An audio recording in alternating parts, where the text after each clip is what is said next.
You get exactly $20, Dad. My son smirked at me, his eyes gleaming with the anticipation of inheriting his mother's $200 million tech fortune. I quietly looked back at him and waited for the lawyer to read the very next page.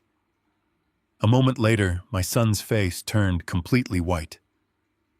My name is Russell. I am 63 years old. To understand how I completely dismantled my own son's life, I have to take you back to the day it all began, the afternoon we buried my ex-wife, Victoria. Before I dive into the details of my revenge, tell me where you are listening from in the comments section. Hit the like button and subscribe if you believe that greed always eventually destroys the greedy. The funeral reception was held at Victoria's massive estate in Atherton, California. Rain beat against the floor-to-ceiling windows of the grand hall. I stood alone in the corner, holding a paper cup of lukewarm black coffee. Dozens of wealthy tech executives, board members, and Silicon Valley investors crowded the room. They wore bespoke Italian suits and sipped expensive wine, speaking in hushed, calculated tones. I wore a gray windbreaker and a 10-year-old pair of scuffed dress shoes. I knew exactly how I looked to them. I looked like a failure. 15 years ago, Victoria and I went through a highly publicized, bitter divorce. The media called me a parasite. They said I was a washed-up logistics engineer who could not handle his brilliant wife building a massive manufacturing empire. That was the story the public knew. The truth was entirely different. I took the fall for a vicious corporate lawsuit to protect her company from collapsing under federal scrutiny. Our mutual hatred was a carefully constructed illusion. We remained secret allies for 15 years, meeting in quiet diners and communicating through encrypted channels. My son Cameron walked across the room, cutting through the crowd of billionaires. He was 36 years old and carried himself like a king who had just conquered a new territory. He wore a dark navy suit that cost more than my truck. He did not offer me a hug. He did not offer a word of comfort about the mother he had just put in the ground. He grabbed my arm forcefully and dragged me into the massive industrial catering kitchen, away from the prying eyes of the guests. The heavy swinging door shut behind us, cutting off the soft jazz playing in the main hall. Cameron looked me up and down with absolute disgust. "What are you even doing here?" he hissed, stepping so close I could smell the expensive scotch on his breath. "You look like a homeless man who wandered in off the street." I looked at his perfectly styled hair and his arrogant posture. "I came to pay my respects to your mother," I replied calmly. Cameron scoffed and rolled his eyes. "You lost the right to pay respects when you signed the divorce papers 15 years ago and took your miserable payout. Half the board of directors is out there right now in that living room. They are watching my every move, waiting to see if I am ready to take over as chief executive officer. I am not going to let a pathetic old man ruin my image on the most important day of my career. You will stay in this kitchen. You will not speak to any of the investors. You will not touch the catered food. When the rain lets up, you will walk out the back door and go back to whatever miserable motel you live in." I did not raise my voice. I did not argue. I simply nodded. I knew Cameron had become arrogant over the years, but seeing the pure malice in his eyes confirmed every fear Victoria and I had shared in our secret meetings. He thought I was weak. He thought I was a broken old man who had given up on life. I let him believe it. Cameron straightened his tie, gave me one last look of pure contempt, and pushed his way back into the lavish reception to shake hands and pretend to mourn. I waited 10 minutes in the sterile stainless steel kitchen before moving. I needed my heavy coat, which I had left in Victoria's private study on the second floor. I walked up the back servant staircase, avoiding the main gathering completely. The upstairs hallway was dark and quiet, heavily carpeted to muffle any sound. I approached the heavy oak door of the study. It was cracked open just an inch. I reached out to push it open, but a sound stopped me dead in my tracks. It was the sharp clinking of crystal glasses. I stood perfectly still, pressing my shoulder against the wall. Through the narrow gap, I saw Cameron standing by the grand stone fireplace. Beside him was his wife, Monica. She wore a tailored black designer dress and a diamond necklace that Victoria had specifically hated. They were not crying. They were not mourning the loss of a mother. They were toasting with tall glasses of vintage champagne. "To new beginnings," Monica said, taking a long sip. Her face was flushed with excitement and greedy anticipation. "I still cannot believe she is actually gone. I thought that stubborn old woman would outlive us all." Cameron laughed. It was a cold, harsh sound that echoed off the mahogany walls. Her heart finally gave out, just like the doctors predicted. "They said it was sudden, but I say it was perfect timing. The overseas buyers are getting restless. We list this entire estate on Friday morning and liquidate the personal assets by the end of the month." Monica walked over to Victoria's massive antique desk and ran her hand over the polished wood. "And what about your father?" she asked with a sneer. "He was downstairs looking like a lost stray dog begging for scraps. We need to cut off his alimony payments immediately. I am not funding his pathetic life for another month." Cameron drained his champagne glass and set it down heavily on the marble counter. "Do not worry about the old man. I am serving him with a formal eviction notice tomorrow morning. I want him out of that guest house by sunset. He can rot in a homeless shelter for all I care.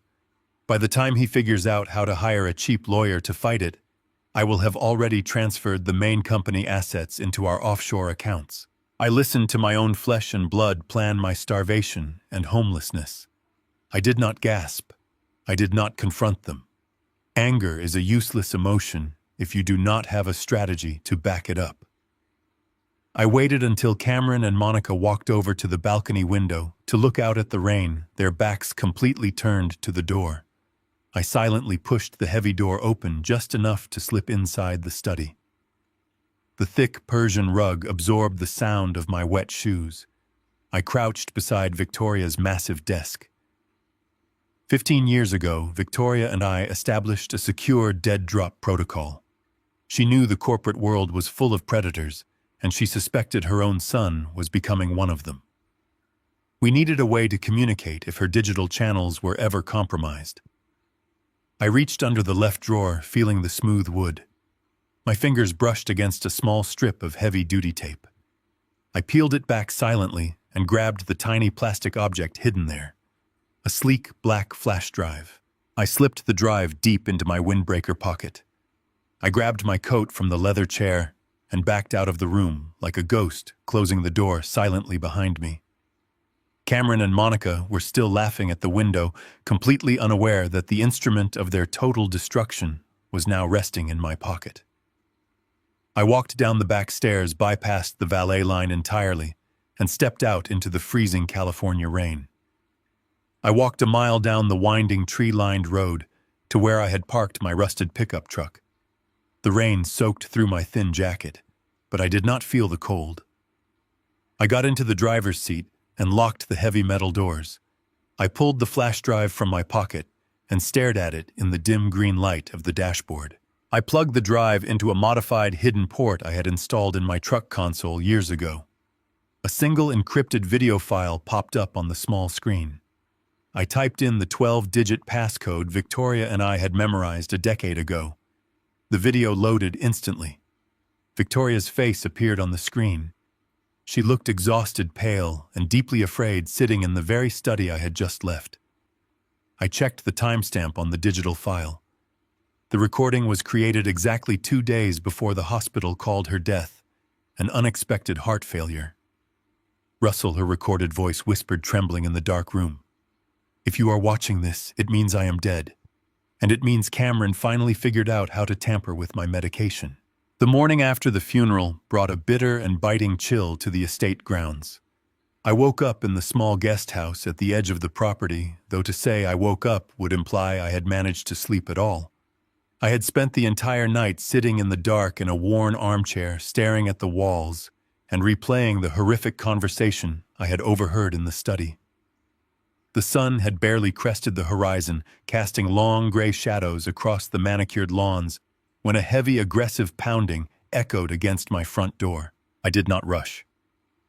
I walked slowly to the entryway and pulled the door open. Standing on my porch was my daughter-in-law, Monica. She was flanked by two massive private security contractors in matching black suits, their arms crossed over their broad chests. Monica held a steaming cup of artisan coffee in one hand and a crisp white legal envelope in the other. She looked me up and down, her lips curling into a sneer of pure disgust. "Good morning, Russell," she said, her voice dripping with artificial sweetness. "I am sorry to interrupt your peaceful morning, but we have some urgent administrative changes to finalize. Cameron is very busy stepping into his new role as the head of the company, so he asked me to handle the trash removal." She thrust the white envelope into my chest. I did not reach up to take it, letting it fall to the wooden floorboards between my boots. "That is a formal notice of eviction." Monica continued stepping gracefully over the envelope and walking right past me into the guest house. The two security men followed her closely, their heavy boots tracking mud onto the simple rug. "Legally, we are supposed to give you 24 hours to vacate the premises. However, Cameron and I have decided that we would like to begin renovations on this dreadful little shack immediately. We are turning it into a yoga studio. Therefore, your 24 hours have been graciously expedited to right this very second." I closed the door calmly and turned to face her. I said absolutely nothing. My silence seemed to unnerve her for a fleeting fraction of a second, but she quickly masked it with her usual overwhelming arrogance. She wandered around the small living room, picking up a framed photograph of a landscape and tossing it carelessly into a nearby wastebasket. "Did you really think you could stay here forever?" she asked, dragging her perfectly manicured fingernail across the dusty surface of a bookshelf. "Did you really think you could just mooch off my husband's inheritance for the rest of your miserable life? The alimony payments from Victoria are officially frozen. The bank accounts are locked. You have absolutely nothing left, Russell. You are a parasite, and the host has finally expired." I walked past her without uttering a single syllable. I went to the small closet in the corner of the bedroom and pulled out a faded olive green canvas duffel bag. I opened it on the bed and began to methodically fold my few plain shirts and pairs of faded denim jeans. Monica stood in the doorway laughing softly as she watched me pack. "Look at this pathetic display," she mocked. "Decades of life and all you have to show for it can fit into a single filthy gym bag. It is actually embarrassing. I do not understand how a brilliant, powerful woman like Victoria ever settled for someone so completely worthless." As I packed my worn-out sweaters, my mind drifted to the massive truth she and Cameron could never possibly comprehend. Monica thought I was a failure because the public record said I was a failure. 15 years ago, the corporate wolves came for Victoria. A massive, orchestrated intellectual property lawsuit threatened to dismantle her entire tech manufacturing empire. Her rivals had planted falsified documents attempting to frame her company for catastrophic federal sabotage. The board of directors panicked and demanded a blood sacrifice to satisfy the regulators and the media. Someone had to take the fall, or Victoria would lose everything she had built from the ground up. Being the lead logistics engineer at the time, I manipulated the corporate paper trail to make it look like I had acted entirely alone without her knowledge or consent. I took the blame. I accepted the public disgrace. We staged a brutal, highly publicized divorce to distance her from the scandal. I signed away all my legal rights to the company and accepted a meager, embarrassing alimony settlement just to make the bitter separation look legitimate. The media tore me apart, labeling me a bitter, incompetent husband. Victoria cried behind closed doors, her heart breaking at the sacrifice, but I held her hands and told her to sign the divorce papers. It was the ultimate act of love. We saved the empire. And in the shadows, far away from the cameras and the boardrooms, we never broke our bond. We remained secret allies, best friends, and silent partners for 15 long years. I lived in the shadows so she could shine in the sun. Monica was mocking my empty closet, completely unaware that she was insulting the man who had single-handedly saved the very $200 million fortune she was desperately trying to inherit. I zipped the canvas bag shut and hoisted it over my shoulder. I walked back into the living room and stopped in front of Monica. She held out her hand, her palm open and demanding. "The keys, Russell," she demanded, her voice sharp and commanding. "Hand them over right now and do not ever show your face near our property again." I reached into my pocket, pulled out the simple brass key, and dropped it into her waiting hand. I looked directly into her eyes. I did not show anger. I did not show sadness. I showed her nothing but a cold, hollow stare that made her visibly swallow her pride. I walked past the massive security guards, stepped off the porch, and walked toward my rusted pickup truck. The engine sputtered, groaned, but finally caught. I drove out of the massive iron gates of the estate, leaving the only home I had known for years. The rain began to pour again as I drove to the outskirts of the city. I pulled into the parking lot of a cheap, dingy roadside motel situated right next to the roaring interstate highway. A flickering, buzzing neon sign illuminated the cracked asphalt. I paid the receptionist with crumpled cash and walked to my room on the ground floor. It smelled of stale smoke and damp carpet. The wallpaper was peeling at the corners, and the mattress sagged heavily in the middle. It was a stark, depressing contrast to the billionaire lifestyle Cameron and Monica were currently celebrating. I locked the flimsy door behind me and threw the deadbolt. I set my canvas bag on the floor and took off my wet windbreaker. I walked over to the small, scratched wooden desk by the window and pulled my rugged laptop from my bag. I sat down on the hard plastic chair and took a deep, steadying breath. I reached into my pocket and pulled out the black flash drive I had retrieved from Victoria's dead drop under her desk the night before. I plugged the drive into the side of the computer. A prompt appeared on the screen demanding an encryption key. I typed the long, complex password Victoria and I had memorized a decade ago. The progress bar loaded and a single video file appeared on the desktop. I double-clicked the file. The screen went black for a second before Victoria's face filled the monitor. She was sitting in her study, bathed in the dim light of a desk lamp. She looked exhausted, her skin pale and her eyes carrying heavy dark shadows. My heart ached just looking at her. She glanced nervously at the door before turning her attention back to the camera. "Russell," her recorded voice whispered, trembling with a fear I had never heard from her before. "If you are watching this, it means the worst has happened. It means I am gone, and it means you are the only one left to stop him." She held up a stack of printed financial documents to the camera lens. "I found these hidden in a secured server yesterday," she continued, tears welling in her tired eyes. "Cameron has been embezzling money from the overseas logistics division. We are not talking about a few $1,000s, Russell. We are talking about millions. He has been silently draining the corporate accounts and moving the funds into dummy shell corporations to cover massive, dangerous debts he has acquired.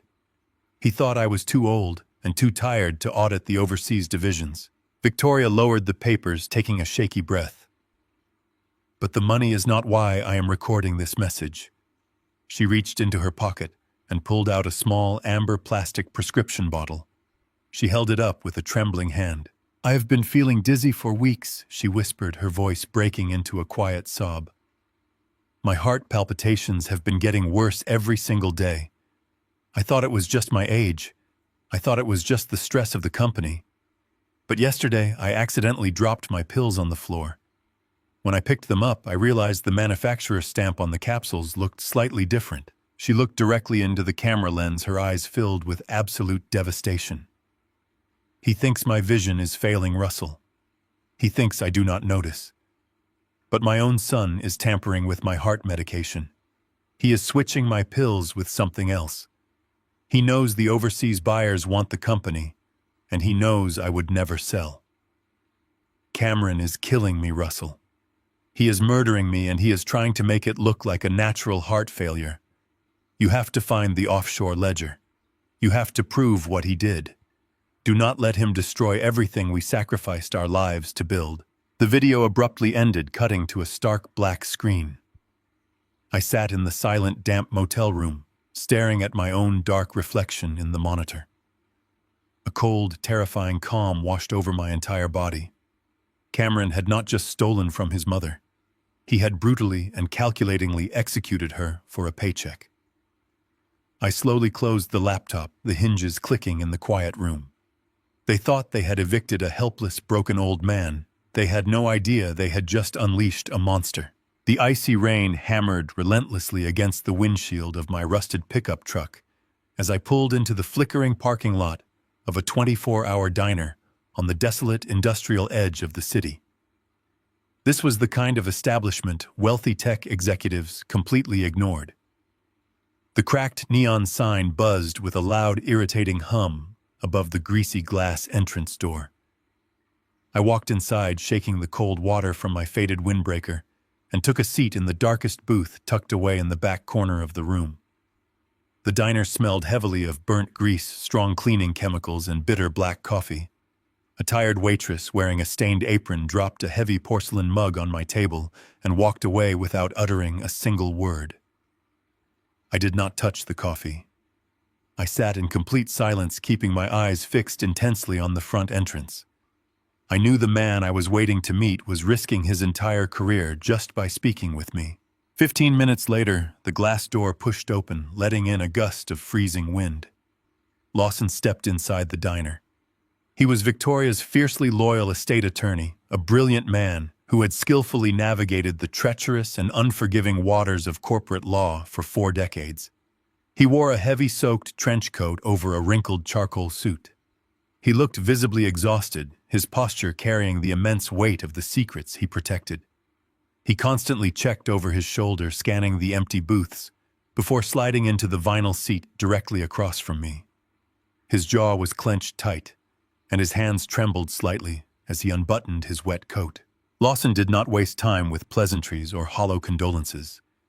He reached deep inside his coat pocket and pulled out a thick, sealed legal envelope. He placed it flat on the sticky laminate table between us, keeping his large hand resting firmly on top of the heavy paper. He looked me dead in the eye, his gaze piercing through the dim lighting of the diner. "Victoria left you everything, Russell," he whispered, his voice barely carrying over the loud hum of the diner refrigerator. "She left you the entire $200 million manufacturing empire. She left you the technology patents, the lucrative overseas accounts, the massive real estate portfolio, and the absolute controlling voting shares of the board of directors." My heart hammered violently against my ribs, but I maintained a perfectly neutral and unreadable expression. I always knew Victoria had a contingency plan, but the sheer magnitude of the absolute trust she had placed in me was staggering. She was handing me the keys to the kingdom she had built from scratch. However, Lawson continued leaning his body closer across the small table to ensure no one else could hear him. "There is a brutal and unforgiving condition attached to this inheritance. Victoria knew her son was a ruthless predator. She knew Cameron would aggressively attempt to contest any direct transfer of power to an ex-husband he despised. Because of that, she instituted a strictly timed legal failsafe in her final will and testament. The official reading of the will is scheduled for exactly 9 o'clock this coming Friday morning. If you can provide me with undeniable, legally binding proof of Cameron's corporate embezzlement before that clock strikes 9, the betrayal clause triggers immediately. You will inherit every single asset, and Cameron will be legally stripped of his position, his wealth, and his freedom entirely." Lawson paused, letting the gravity of his next words sink in. "But if you fail to deliver that concrete evidence by 8:59 on Friday morning, the default clause activates automatically. Cameron inherits the entire empire without any restrictions. The board of directors will eagerly ratify his position as chief executive officer, and he will have the ultimate financial power to bury his horrific crimes forever. The clock is already ticking, Russell, and we are rapidly running out of time." I reached into my wet windbreaker pocket and pulled out my rugged laptop. I set it carefully on the table between us, angling the bright screen away from the front windows to maintain our privacy. I plugged the black flash drive into the side port, typed the complex decryption password Victoria and I had memorized a decade ago, and opened the hidden video file. Lawson watched the screen intensely as Victoria's pale, terrified face appeared in the dark study. He listened to her breaking voice detail exactly how Cameron was systematically siphoning millions of dollars into dummy shell corporations located in the Cayman Islands. He watched her hold up the tampered prescription bottle, explaining with absolute terror how her own son was slowly poisoning her heart medication to orchestrate a natural and untraceable death. The video cut to a stark black screen. Lawson sat back heavily against the vinyl booth. His face had drained of all color, matching the gray ash of a dying fire. He took a long, shaky breath and removed his wire-rimmed glasses, rubbing his tired eyes. He had served Victoria loyally for 20 years. Seeing her endure those last moments of sheer terror and betrayal struck him deeply. I closed the laptop quickly. "We have his exact motive," I stated firmly, my voice low and determined.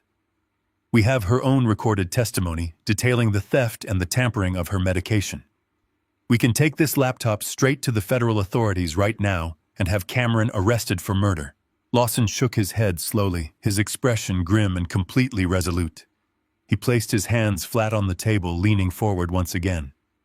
"It is simply not enough, Russell," he replied, his tone laced with absolute legal certainty. "A video of a dying woman expressing her terrible suspicions is a tragic piece of media, but it is entirely circumstantial in a federal court of law. Cameron currently controls immense wealth. He has a massive army of the most expensive and aggressive defense attorneys in the country on retainer. They will tear this emotional video apart in exactly 10 minutes.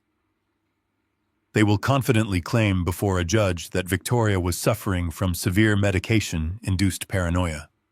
They will argue ruthlessly that her aging mind was failing and that she completely imagined the switched pills due to stress. We cannot build a federal criminal indictment or trigger the ironclad betrayal clause based on a recorded fear." I clenched my fists under the table, understanding the brutal reality of the legal system. "What exactly do we need to destroy him?" I asked. "We need the physical offshore ledger," Lawson answered without hesitation. Victoria was a meticulous record keeper. She kept a printed hard-copy ledger of every single illicit transaction Cameron ever made. It contains the exact routing numbers the shell company names and the digital signatures, proving he authorized the stolen funds. She hid that physical ledger inside the biometric safe in her private executive office on the top floor of the corporate headquarters. That ledger is the only silver bullet that will stand up to intense legal scrutiny. It is the undeniable proof the will requires. Without that specific book in my hands, Cameron wins absolutely everything on Friday morning, and Victoria's murder goes completely unpunished. I grabbed my wet jacket, ready to leave the diner immediately and finish the job. "I will drive to the corporate headquarters right now and break open that safe tonight," I told him, my mind already calculating the logistics of the infiltration. Lawson reached violently across the table and grabbed my wrist, his grip surprisingly strong, stopping me dead in my tracks. "You cannot go anywhere near that building, Russell," he warned, his voice tight with genuine escalating panic. "Cameron is already 2 steps ahead of us. He completely locked down the entire corporate tower an hour after the funeral reception ended. He hired an elite private mercenary firm and stationed heavily armed guards at every possible entrance and exit. He gave their commander a high-resolution photograph of your face with explicit, terrifying orders to shoot trespassers on sight. He has banned you from coming within a mile of the property, and the building is currently an impenetrable fortress." The rain had finally stopped, leaving the city streets slick and reflecting the harsh glare of streetlights. I parked my rusted truck 3 blocks away from the massive glass and steel corporate headquarters of the tech empire Victoria and I had built. I pulled the collar of my dark jacket up against the biting wind and walked the rest of the way, sticking to the deep shadows of the alleyways. Lawson was absolutely right. Cameron had turned the building into an armed fortress. 2 private security contractors stood at the main glass doors with assault rifles strapped to their chests. Another team patrolled the brightly lit visitor parking lot, sweeping the manicured hedges with heavy flashlights. They were looking for a broken old man attempting to wander through the front gates. They were looking for a ghost from the past. They did not understand who they were dealing with. 30 years ago, before the company became a global juggernaut, I was the lead logistics engineer who designed the subterranean flow of this exact facility. I knew the arteries and veins of this building better than anyone else alive. I bypassed the main avenues and slipped down a narrow concrete ramp leading to the underground freight delivery bays. A heavy steel roll-down door blocked the entrance, guarded by a single security camera panning slowly back and forth. I waited in the absolute darkness, counting the seconds of the camera rotation. 3, 2, 1. I stepped out of the shadow and pressed myself flat against the blind spot directly beneath the camera housing. Beside the massive steel barrier was a rusted maintenance access panel that had not been officially used in over a decade. The modern digital security systems were layered over the original analog framework I had personally wired. Cameron had spent millions upgrading the alarms, but he was too arrogant to understand the foundational architecture. I pried the metal cover open with my bare hands. Inside was a dusty numeric keypad. I punched in a sequence of 7 numbers. It was Victoria's birth date, followed by the year we first met. It was a permanent override code we had hardwired into the basement system, a back door that could never be digitally erased. A satisfying heavy click echoed in the damp air. A small concealed side door popped open. I slipped inside and eased the door shut just as the security camera panned back around. I stood in the cavernous, silent loading dock. I bypassed the modern elevators, which required biometric keycards and were heavily monitored by Cameron's security team. Instead, I walked to the far corner of the concrete basement, behind a stack of discarded shipping crates, and found the original service elevator. It was a slow manual lift designed to transport heavy server equipment before the corporate tower was fully renovated. I pulled the heavy metal grate open and stepped inside. I hit the button for the top floor. The old elevator groaned and shuddered, beginning its long, agonizingly slow ascent through the hidden spine of the building. The smell of old oil and grinding gears filled the small cabin. I kept my breathing steady, my mind completely focused on the offshore ledger sitting in Victoria's safe.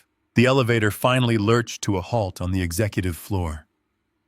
I pushed the metal grate open and stepped out into the plush, heavily carpeted corridor. The lights were dimmed, casting long shadows across the expensive artwork lining the walls. Down the hall, heavy double doors stood slightly ajar. Light spilled out from the main boardroom, accompanied by the loud, aggressive sound of Cameron's voice. I crept closer, pressing my back against the cool wall, and listened. Cameron was pacing at the head of the massive mahogany conference table, berating the senior board of directors.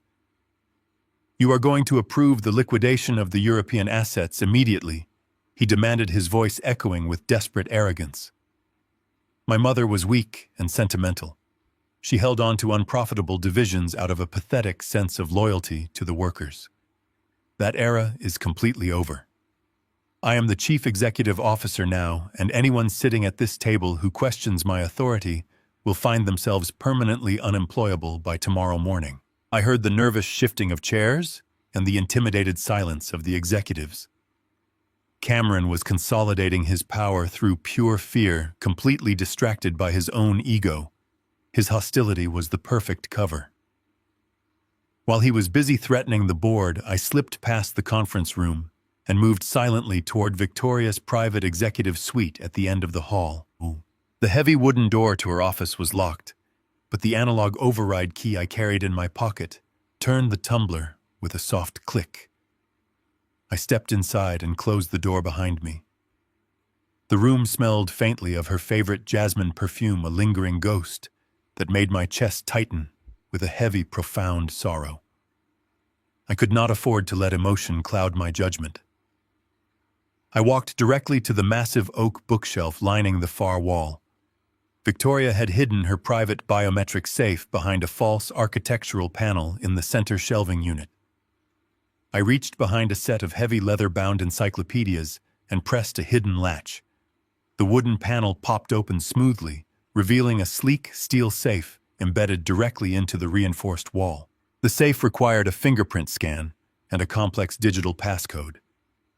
Lawson had warned me that Cameron had likely tried to hack the safe, but Victoria's final encrypted video message had given me the key.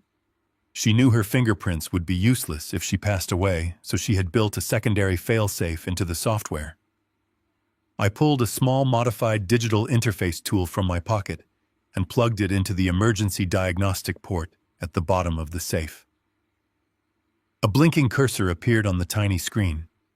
I typed in the sequence Victoria had whispered in her video, a combination of my old badge number and the coordinates of the small chapel where we had secretly renewed our vows years after our public divorce. The digital lock beeped twice. The heavy steel bolts retracted with a solid, satisfying clunk. I pulled the heavy door open. Inside the dark cavity sat a thick, black leather-bound book, the offshore ledger. I reached in and pulled it out, feeling the immense weight of the physical evidence in my hands. I flipped it open, scanning the pages in the dim light filtering through the window. It was all there. Columns of dates, massive dollar amounts, Cayman Island routing numbers, and Cameron's authorized digital signatures, transferring millions of dollars a which fall from the company to cover his gambling debts. This was the undeniable proof Lawson needed to trigger the betrayal clause. This was the weapon that would completely obliterate Cameron's life. I slid the heavy ledger securely inside my jacket and closed the safe, making sure the false wooden panel clicked perfectly back into place. I moved toward the door, ready to retrace my steps to the hidden service elevator. As I stepped out into the hallway, I passed by a small administrative desk belonging to Monica. She had apparently commandeered the executive assistant station to monitor the board meeting. Her desk was cluttered with luxury shopping bags and messy stacks of financial printouts. I was about to walk past when something in the overflowing wastebasket beside her desk caught my eye. It was a crumpled piece of thick, expensive corporate letterhead, heavily stained with spilled coffee. My instincts took over. I reached down and carefully pulled the crumpled paper from the trash. I smoothed the wrinkled sheet flat against the top of the desk. It was a physical memorandum stamped with the word urgent in bright red ink. I read the text quickly, my blood running cold as I processed the information. It was an executive wire transfer order signed personally by Monica just hours ago. She was explicitly authorizing the immediate transfer of $40 million from the primary corporate reserve account into a notoriously corrupt shell company located in the Cayman Islands. The transfer was scheduled to execute at the exact moment the banks opened on Friday morning, completely draining the company's operating capital just as the will was being read. They were not just trying to steal the company. They were trying to completely gut it and run with the cash before anyone could stop them. I folded the damp memorandum and slipped it into my pocket, right next to the heavy leather ledger. I had come for the proof of Cameron's past crimes, but I had just stumbled onto the blueprint for their final devastating heist. I turned and walked silently back toward the service elevator, knowing that Friday morning was no longer just about inheriting a company. It was about trapping two ruthless predators right as they attempted to make their final escape. The heavy rain from the night before had settled into a steady, relentless drizzle, beating against the thin glass of my motel room window. I sat on the edge of the sagging mattress with the offshore ledger and the crumpled wire transfer memo spread out on the faded bedspread. The sheer volume of wealth represented on those pages was absolutely staggering. Millions of dollars had been stolen and funneled into hidden accounts, while the company Victoria built was being systematically bled dry by our own son. I was carefully memorizing the complex routing numbers when a sharp, aggressive knock echoed against the cheap, hollow wood of the motel door. I quickly gathered the heavy leather-bound ledger and the damp memorandum, sliding them safely beneath the stained mattress.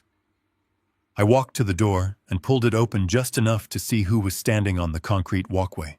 Monica stood under the flickering amber light of the motel exterior, looking absolutely repulsed by her surroundings. She wore a pristine white cashmere coat that shielded her from the damp cold, and she held a sleek leather handbag tightly against her side. Her expensive floral perfume immediately invaded the small room, masking the lingering smell of stale smoke and damp carpet. She pushed the door open without waiting for an invitation forcing me to step back into the cramped living space. She looked around the dingy room with a curled lip, taking in the peeling wallpaper, the flickering bedside lamp, and my meager canvas duffel bag resting in the corner. She did not try to hide her absolute disdain. She told me this place is exactly what I deserve, and that it perfectly matches my complete lack of ambition and my total failure of a life. I said nothing.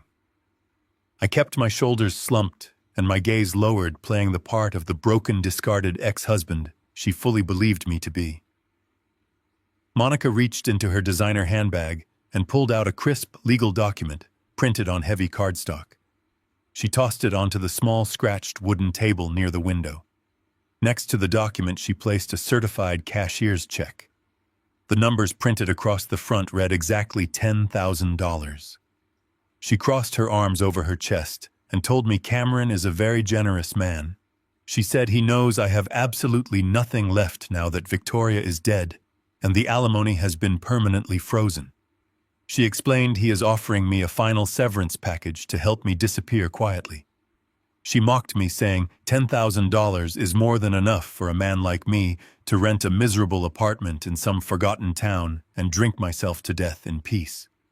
All I had to do was sign that waiver. She stated it legally means I forfeit any and all rights to contest Victoria's final will or make any future claims against her estate. I slowly walked over to the table and stared down at the check. My heart was pounding a violent rhythm against my ribs, but my outward demeanor remained entirely pathetic and weak.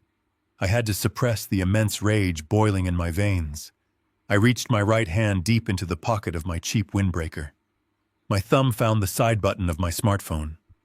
With 2 quick, precise clicks, I silently activated the hidden high-definition audio recording application I had installed weeks ago. The trap was now fully armed and running. I let my hands tremble slightly as I picked up the printed waiver. I looked up at Monica, allowing my eyes to fill with manufactured tears and heavy exhaustion. I whispered that I do not care about the money, letting my voice crack perfectly to sound like a man who had completely given up on life. I told her I just need to understand what happened to Victoria because she was so healthy. I pleaded with her to tell me how Victoria's heart stopped so suddenly. Monica laughed, a sharp, cruel sound that echoed off the thin walls of the motel room.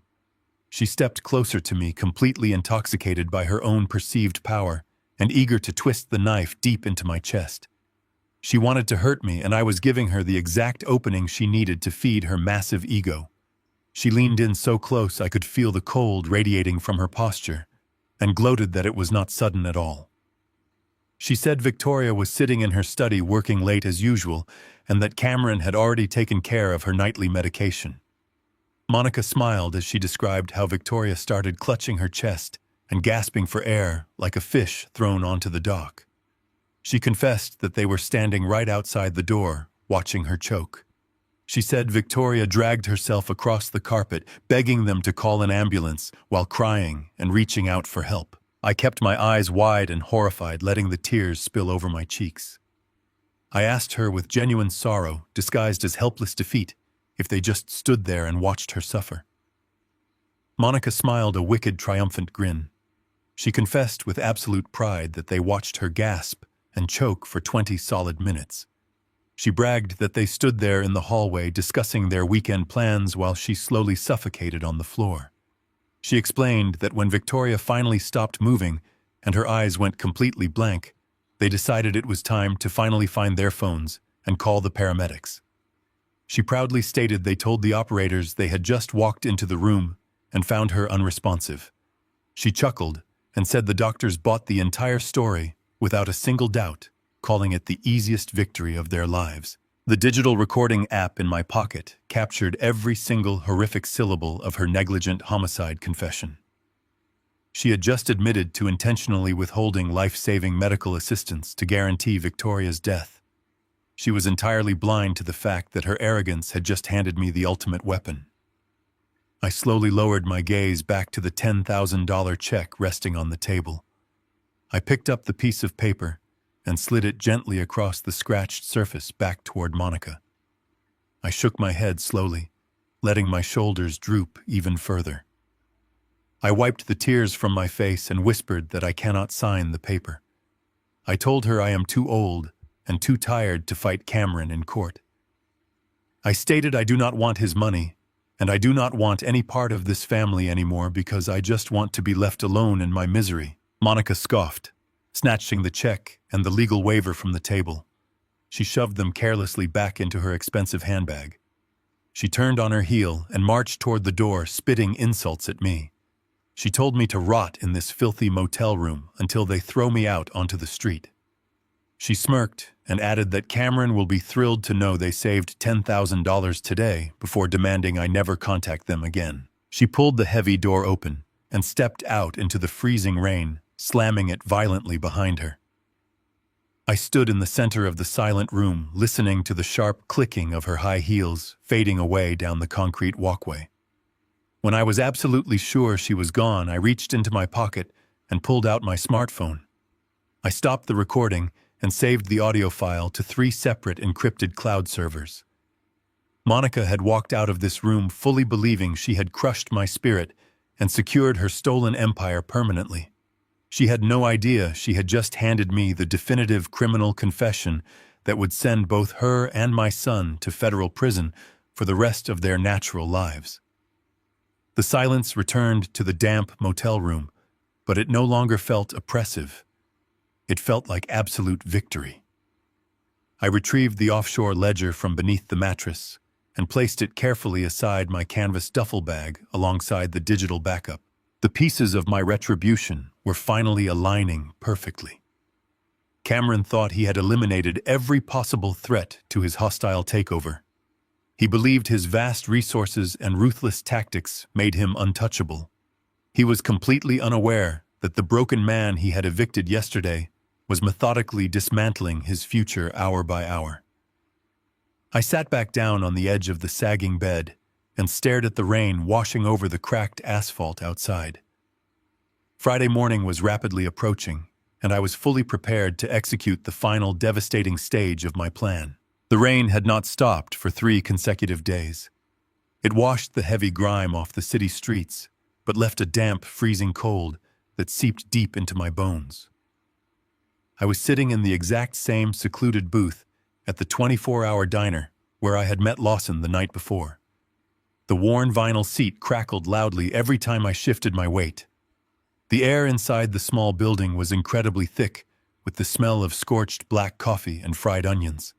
I had ordered a simple bowl of hot chicken soup and a mug of bitter coffee. I ate very slowly and methodically. I was conserving all my physical and mental energy for the brutal battle that was inevitably coming my way. I knew Cameron would quickly discover the massive breach in his mother's executive suite. The false architectural panel in the massive oak bookshelf was perfectly reset, but the empty biometric safe hidden behind it was a ticking time bomb waiting to explode in his face. The diner was almost entirely empty. Only an exhausted truck driver slept heavily in a far corner booth, and a tired waitress stood behind the long counter, wiping down the old cash register with a damp cloth. The brass bell hanging above the main glass entrance door chimed violently. The heavy door was pushed open with such immense force that it slammed loudly against the interior brick wall. I did not flinch. I did not look up from my warm soup. I knew exactly who had finally arrived. Cameron stepped abruptly into the harsh fluorescent light of the diner. His expensive tailored Italian suit was completely soaked from the pouring rain outside. His dark hair, which was usually styled with immaculate precision, hung wildly over his sweating forehead. His face was entirely pale and slick with a thick layer of cold, nervous sweat. The arrogant, untouchable billionaire I had seen holding court at the funeral reception was completely gone. In his place stood a desperate and terrified man whose entire criminal world was rapidly collapsing around him. He was not alone. 2 massive men walked into the diner immediately behind him. They wore cheap, dark suits that stretched tightly across their broad, muscular shoulders. Their eyes were completely cold and empty of any human emotion. These were not the standard corporate security guards he had hired to patrol the company headquarters. These were corporate fixers. They were dangerous men paid exclusively in untraceable cash under the table to handle the kind of violent, dirty business that never makes it into official board meeting minutes. One of the massive men walked directly to the front door and turned the heavy deadbolt, locking us completely inside. The other man walked aggressively over to the main counter and glared at the terrified waitress. He dropped $100 bill onto the sticky laminate counter and told her to go to the back kitchen and stay there until they left. The waitress grabbed the money and vanished instantly. The sleeping truck driver did not move a single inch. Cameron walked quickly down the narrow tiled aisle and slid aggressively into the booth directly across from me. The two massive fixers stood firmly on either side of the table, towering over me like stone gargoyles ready to strike. I took another spoonful of my hot soup. I brought it to my mouth and swallowed calmly. I wiped my mouth with a cheap, thin paper napkin and finally looked up into the deeply panicked eyes of my son. "You think you are so incredibly clever," Cameron hissed at me, his voice shaking with a potent mixture of raw panic and absolute fury. He leaned his upper body across the sticky laminate table, grabbing the edge so tightly his knuckles turned completely white. "I know you broke into the building last night. I know you somehow bypassed the digital security grid. I do not know how a washed-up old man managed to open a restricted biometric safe, but I know exactly what you took. I want the offshore ledger right now." I looked at him with an entirely deadpan expression. I did not blink. I did not show a single ounce of fear or intimidation. I simply picked up my warm coffee mug and took a long, slow sip of the bitter, dark liquid. I set the mug down gently onto the table. I told him I have absolutely no idea what he is talking about. I said I am just a tired old man trying to enjoy a hot meal on a freezing morning because my son just evicted me from my only home. Cameron violently slammed his closed fist onto the table. The dark coffee spilled over the edge of my mug, staining the white paper napkin brown. He told me to stop playing games with him. He gestured wildly toward the two towering men standing beside the diner booth. He explained that these men do not care about the law, and they certainly do not care about my advanced age. If I do not tell him exactly where that physical ledger is hidden right this very second, they are going to drag me out to the dark, empty alley behind this diner. They are going to systematically break every single bone in my hands and my legs. When they are finished beating me half to death, he is going to call the local police. He is going to tell the arriving officers that a deranged and violent homeless man attacked him unprovoked. He bragged that he has the immense wealth and the political influence to completely buy the police chief, the local prosecutor, and the presiding judge. He promised to have me charged with felony assault and attempted murder. He swore I would spend the few miserable years I have left rotting in a violent state penitentiary, where men like me do not survive the first week. I leaned my back against the cracked vinyl seat. I looked up at the two massive fixers. They crossed their thick arms ready to execute his brutal orders without a second thought. I looked back at Cameron. His chest was heaving heavily. He was completely terrified. The overseas corporate buyers were demanding immediate answers. His highly dangerous creditors were closing in rapidly on his massive offshore gambling debts. The formal will reading was scheduled for tomorrow morning. He desperately needed that physical ledger to secure his absolute power and to hide the millions he had already embezzled from his mother's vast empire. I let out a long, tired sigh. I played the exact part he expected me to play. I acted like a broken, defeated man who had finally realized he was completely outmatched by his brilliant son. I slumped my shoulders forward and lowered my gaze to the wet table. I told him that physical violence will not solve his massive financial problems. I calmly explained that beating me to death in a dark alleyway will not magically produce a physical ledger that is currently hidden in a highly secure off-site dead drop. I warned him that if I miss my scheduled daily check in time tonight, the hidden ledger will be automatically mailed directly to the federal authorities and the entire corporate board of directors. Cameron froze completely. The remaining color drained from his face entirely. He swallowed hard, his arrogant, violent threat instantly dissolving into pure, undeniable desperation. He stared at me, realizing he was completely trapped by his own aggressive actions. He asked me what exactly it is that I want. He asked me why I took the heavy book, if I was just going to sit in a dirty diner and wait for him to find me. I looked up at him.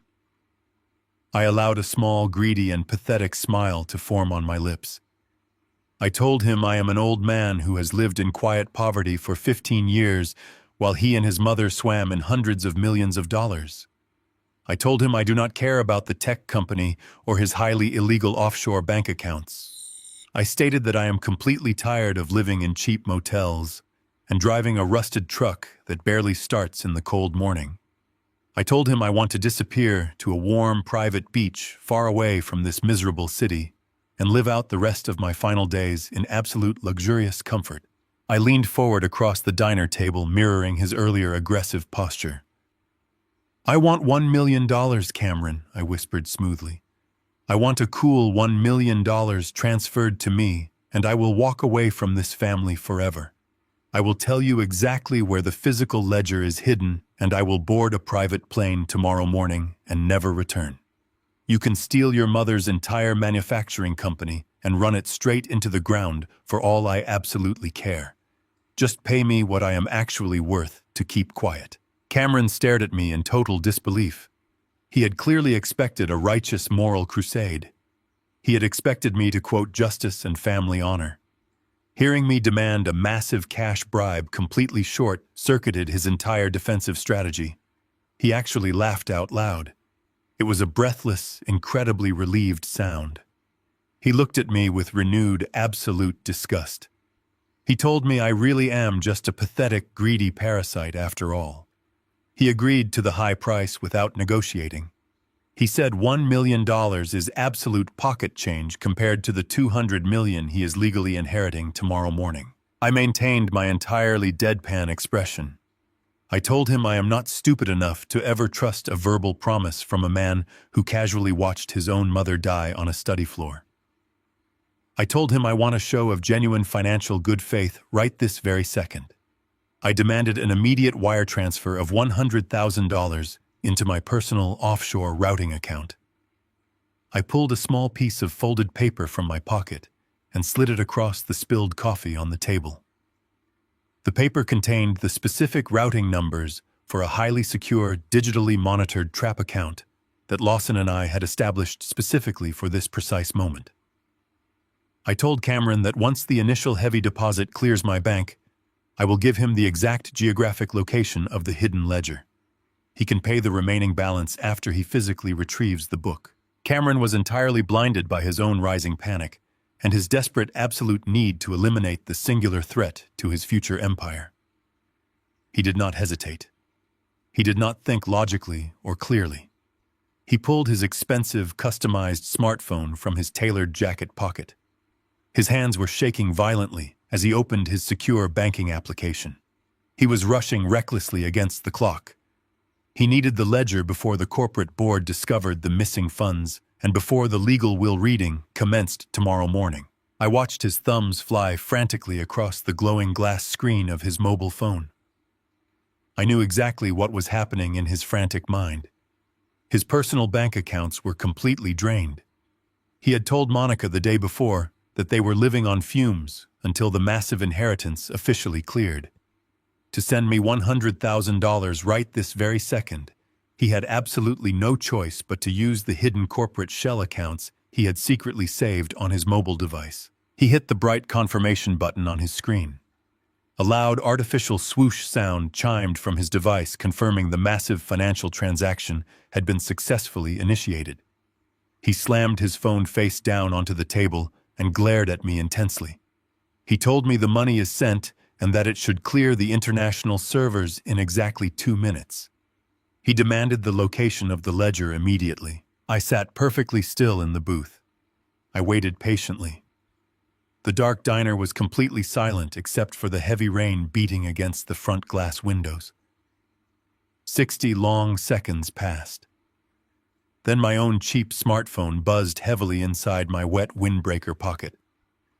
I pulled it out and looked at the glowing notification on the bright screen. The secure escrow account Lawson had established just registered a massive incoming wire transfer of $100,000. I clicked slowly on the transaction details. My heart beat with a fierce, incredibly triumphant rhythm. The incoming funds did not originate from a personal account. The digital receipt clearly displayed the exact routing number and the specific corporate identification code of the Cayman Islands shell company Cameron had been using to secretly embezzle millions from his mother's tech empire. In his blind, desperate rush to silence me and secure the physical ledger, he had just executed a massive financial transfer from the stolen corporate funds directly into an account strictly monitored by my highly skilled attorney. He had unknowingly provided me with the ultimate irrefutable digital fingerprint required by the federal authorities. It was the definitive electronic proof connecting his personal mobile device directly to the stolen offshore millions. I looked up from my phone screen. I smiled warmly at my son. I stood up slowly from the booth, sliding my phone safely back into my deep pocket. I looked down at him and told him the physical ledger is safely tucked inside a metal storage locker at the central bus station downtown. I gave him a completely fake combination number. He scrambled wildly out of the booth, completely ignoring me and gesturing aggressively for his massive fixers to follow him. They rushed quickly out of the diner into the freezing rain, sprinting toward their luxury vehicles to retrieve a book that did not exist. I stood entirely alone in the quiet diner, knowing the steel trap had just snapped completely shut around his throat. The cold, damp air inside the cheap motel room felt heavy as I sat on the edge of the sagging mattress. I knew my son was currently tearing apart the downtown bus station, searching for a metal storage locker that did not exist. I knew his blind panic would instantly morph into a dangerous and calculating rage the moment he realized I had completely manipulated him into wiring stolen corporate funds directly into a monitored federal trap account. Cameron was a predator backed into a corner, and predators are always most lethal when they are absolutely desperate. I fully anticipated his next move. He could no longer rely on street thugs or physical violence because a bruised and beaten old man would draw far too much unwanted attention from the local authorities right before a massive corporate inheritance. He needed me silenced quickly and cleanly. He needed me locked away in a place where no one would ever listen to a single word I said. I knew Victoria had anticipated this precise maneuver. During one of our secret meetings years ago, she warned me that Cameron possessed a dangerous combination of immense arrogance and profound cowardice. He would never dirty his own hands if he could simply purchase the corrupt authority of someone else to do his dirty work for him. That was exactly why she had insisted I undergo regular preemptive psychological evaluations by the most unbribable medical professionals in the country. She knew that my mental fitness would eventually become the ultimate battleground for the control of her massive empire. Less than 2 hours after I left the diner, the flashing reflection of red and blue police lights began to dance across the peeling wallpaper of my motel room. Heavy boots crunched against the wet gravel outside my window, followed by 3 loud, aggressive knocks against my flimsy door. I did not rush. I stood up slowly, smoothing out the wrinkles in my faded windbreaker. I walked to the door and pulled it open to find 2 uniformed police officers standing on the narrow concrete walkway. They looked incredibly tense, with their hands resting cautiously near their utility belts. Standing directly behind the officers was a tall, slender man wearing a highly expensive tailored suit and carrying a sleek leather medical briefcase. He looked completely out of place in front of a roadside motel. The man stepped forward and introduced himself as a private psychiatric specialist hired by my deeply concerned family. He spoke with an incredibly smooth and practiced voice that dripped with pure condescension. He explained to the police officers that my son Cameron had filed an emergency involuntary psychiatric hold order earlier that morning. He claimed that the tragic and sudden death of my ex-wife Victoria had triggered a severe grief-induced psychosis. He told the authorities I was suffering from dangerous delusions involving corporate espionage and hidden fortunes, making me an immediate threat to my own safety and the safety of the general public. He presented a thick stack of official-looking medical documents that gave him the absolute legal authority to transport me to a secure private psychiatric facility for an indefinite period of observation. The police officers looked at me with genuine pity They expected me to scream and fight like a deranged man losing his mind. They expected me to resist the medical transport, giving the arrogant doctor the perfect excuse to inject me with heavy chemical sedatives right there in the parking lot. I did absolutely nothing of the sort. I maintained a perfectly calm and hollow expression. I nodded slowly and told the officers I completely understood their position. I turned around, grabbed my small canvas duffel bag, and walked peacefully out of the motel room. I climbed into the back of the waiting medical transport vehicle without uttering a single complaint. The corrupt doctor looked visibly annoyed by my absolute compliance. He had clearly anticipated a violent struggle to justify the massive payment he had received to lock me away. The drive to the private clinic was entirely silent. We arrived at a massive, heavily gated medical facility located on a secluded wooded estate far away from the city center. The grounds were perfectly manicured to project an atmosphere of serene healing, but the heavy wrought iron gates and the visible security cameras hidden among the branches told a completely different story. It was an expensive fortress built to keep wealthy family secrets permanently buried. 2 large orderlies escorted me through the sterile white corridors and led me into a small windowless examination room. The walls were completely bare, and the air smelled heavily of clinical antiseptic. The corrupt doctor walked into the room a few minutes later and locked the heavy wooden door behind him. His professional public demeanor vanished instantly, replaced by a cold and mocking arrogance. He set his leather briefcase on the metal table and pulled out a stack of admission forms. He looked down at me and stated that I would be heavily medicated and kept in absolute isolation until late next week. He explained that my son was an incredibly generous man who valued utmost discretion when handling difficult family burdens. The doctor smirked and added that by the time I was finally allowed to speak to an external advocate, my son would already control the entire tech empire, and no judge in the state would ever believe the rambling accusations of a certified psychiatric patient. I sat perfectly still on the uncomfortable medical chair. I did not show any fear. I simply waited. I knew Lawson had been closely tracking my location using the hidden positioning device embedded in my phone. Right on cue, the heavy lock on the examination door clicked open. The chief medical officer of the entire facility walked aggressively into the small room. He was an older, distinguished man with a stern expression who did not take kindly to unscheduled interruptions or unauthorized medical procedures in his clinic. He demanded to know exactly why a new patient was being processed in a restricted wing without his direct administrative approval. The corrupt doctor immediately tried to smooth over the situation. He stammered that it was a simple emergency hold for an unstable patient brought in by local law enforcement. He insisted all the preliminary paperwork was perfectly legal and filed properly with the state. I reached my right hand slowly into the deep inner pocket of my jacket. I pulled out a thick, sealed manila envelope. I placed it gently on the metal table and slid it directly toward the chief medical officer. I spoke in a clear, unwavering, and entirely lucid voice. I told the chief director that the envelope contained a comprehensive 50-page neurological and psychological evaluation that I had undergone exactly 48 hours prior. I explained that the evaluation was personally conducted and officially signed by the most respected and heavily credentialed chief of neurology at the state medical board.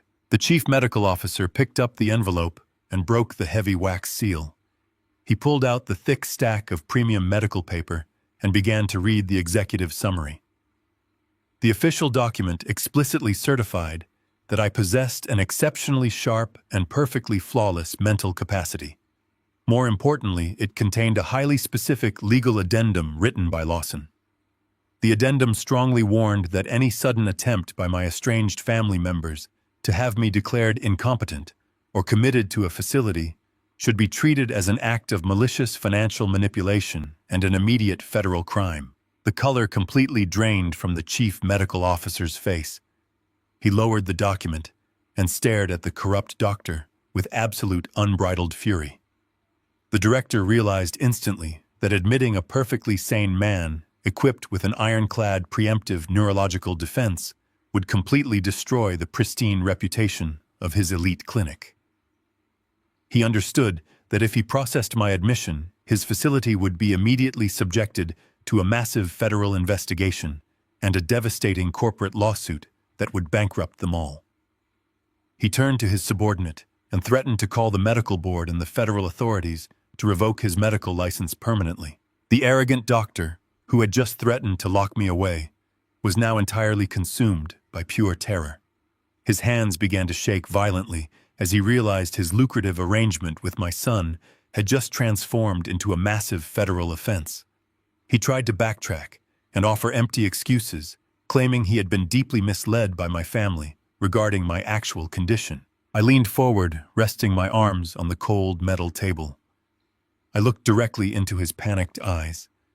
I told him he had exactly one chance to avoid spending the next 10 years of his life in a federal penitentiary for medical fraud and conspiracy. I instructed him to sit down at the table, take out his expensive pen, and write a completely honest legal statement right this very second.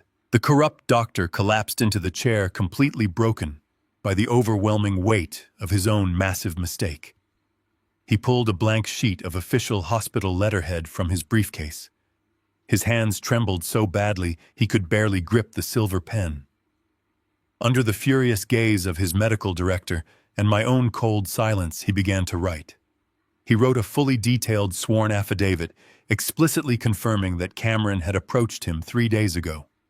He detailed the exact illegal arrangement, stating that my son had paid him exactly $25,000 in untraceable cash to fabricate a fraudulent psychiatric diagnosis. He signed the bottom of the paper documenting his own undeniable guilt and handing me the absolute ultimate proof of my son's desperate criminal conspiracy. The trap I had set was now perfectly closed, and the weapon I needed to destroy my son was finally secure in my hands. The bitter rain from the past few days finally ceased, leaving the night air freezing and exceptionally sharp. The memorial gala was held at the most expensive and highly exclusive event venue in the very center of the financial district. Cameron had rented the massive grand ballroom under the hollow pretense of honoring the memory of his late mother, Victoria. The entire event was a complete sham. It was not a gathering of mourning or a quiet reflection on a brilliant life cut tragically short. It was a lavish, extravagant coronation party designed exclusively to broadcast his absolute supreme authority over the $200 million tech empire he was preparing to steal. I walked the final 3 blocks to the venue, allowing the freezing wind to cut through my thin, faded windbreaker. I did not take a luxury vehicle. I did not want to arrive with any artificial dignity. I wanted to walk into his golden palace, looking exactly like the broken and defeated old man he completely believed me to be. I bypassed the sprawling valet line where lines of imported black sports cars and expensive luxury sedans were being parked by rushing attendants. A tall security guard stationed at the gleaming glass entrance stepped forward to block my path. He took one long look at my scuffed brown boots and my worn-out olive jacket, and told me the venue was closed for a highly private corporate function. I looked at him with an entirely deadpan expression and told him my son was hosting the event.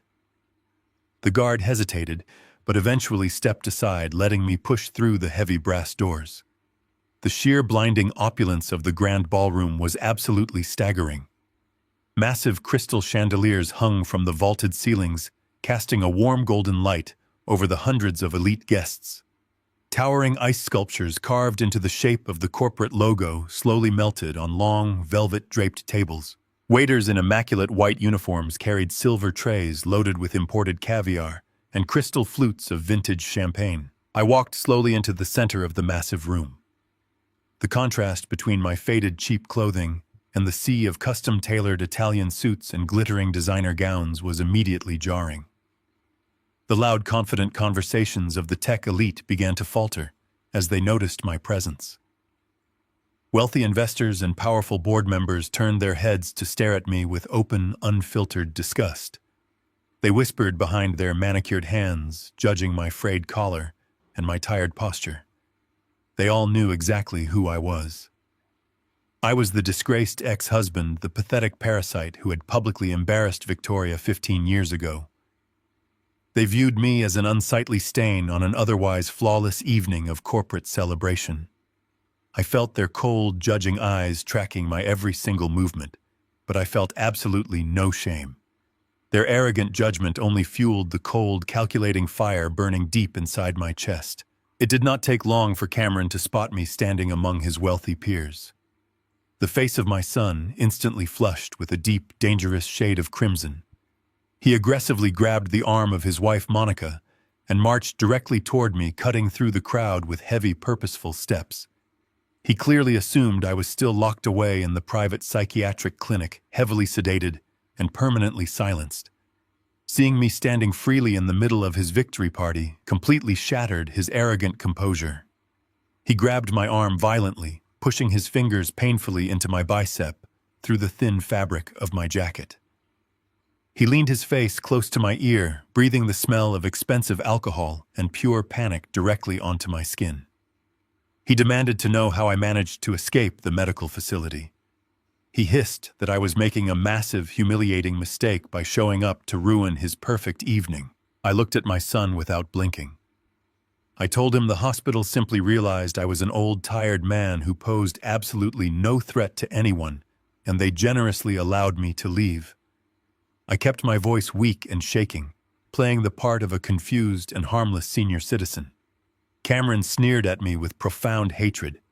He knew he could not cause a loud, violent scene in front of the overseas corporate buyers and the senior board of directors. He had an image to maintain. He shoved me forcefully toward the far edge of the grand ballroom, away from the golden lights and the wealthy guests. He marched me into the darkest, most neglected corner of the massive venue. He forced me to sit at a tiny, wobbly wooden table tucked tightly against the loud, swinging metal doors of the main catering kitchen. He pointed a shaking finger at my face and told me to sit there in the dark and keep my mouth completely shut until the event concluded. I sat silently in the dark corner. Heavy metal kitchen doors slammed aggressively against the back of my small chair every time a rushing waiter passed by with a tray of hot food. I was completely invisible to the powerful elite celebrating in the center of the room.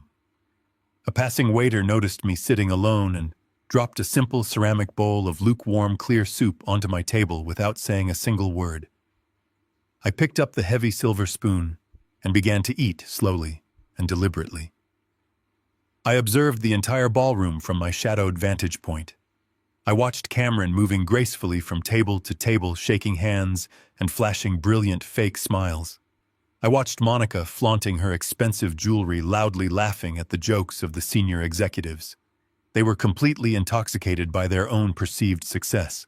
At the very front of the grand ballroom, sitting at the most lavishly decorated head table, were the overseas corporate buyers.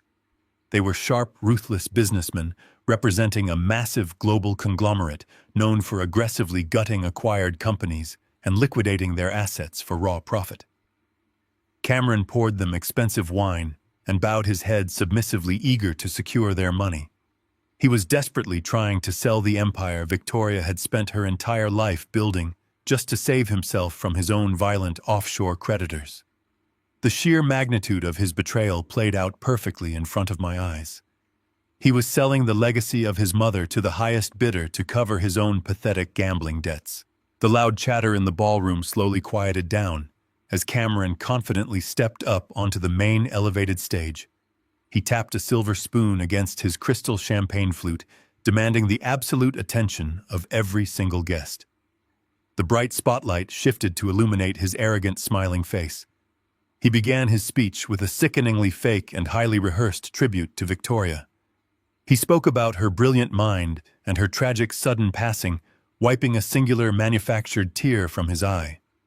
The crowd murmured in polite, sympathetic agreement, completely oblivious to the fact that the man standing on the stage had callously watched her suffocate to death on the floor of her study. Cameron did not dwell on the fake mourning for very long. He swiftly pivoted the tone of his speech, raising his voice to project immense corporate strength. He announced that the company was entering a glorious and highly profitable new era under his direct, supreme leadership.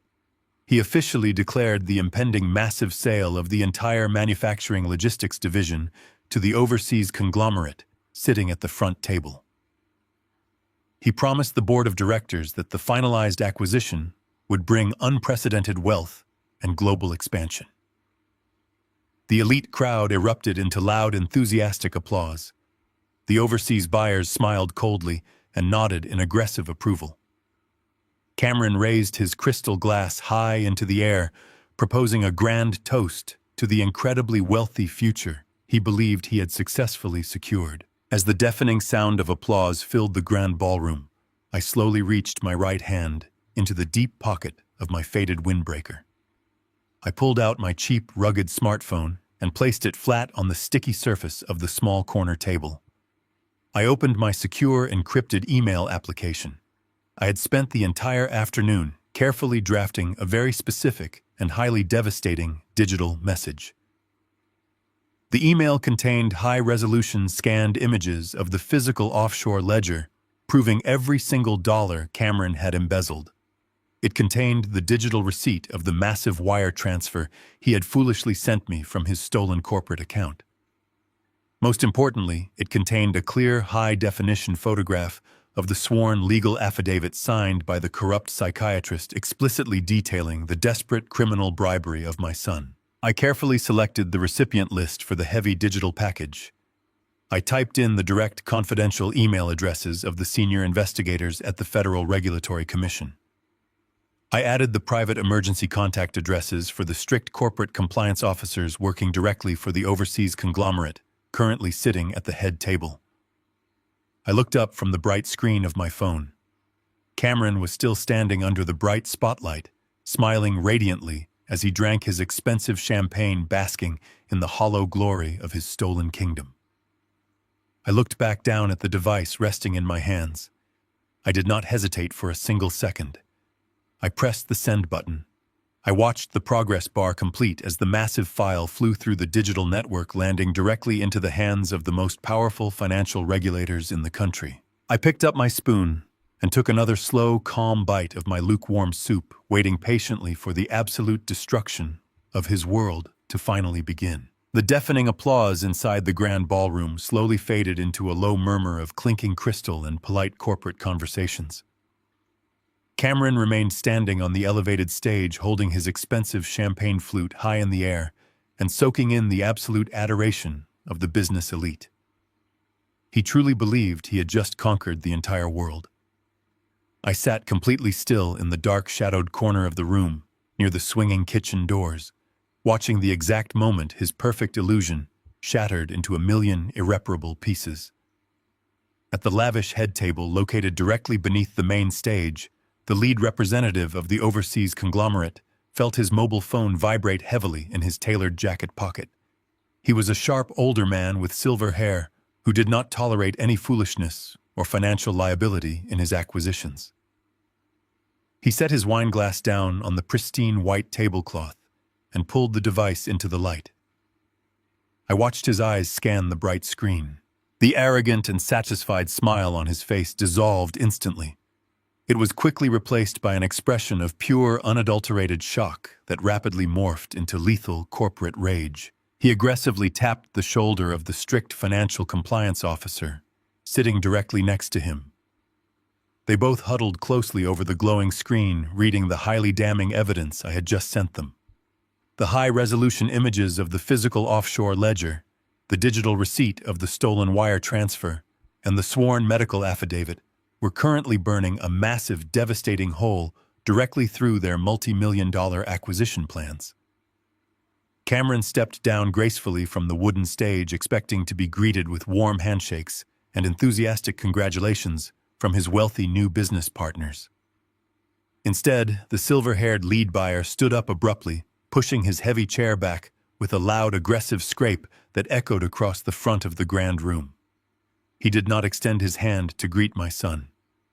He glared at Cameron with a look of absolute disgust that could freeze boiling water.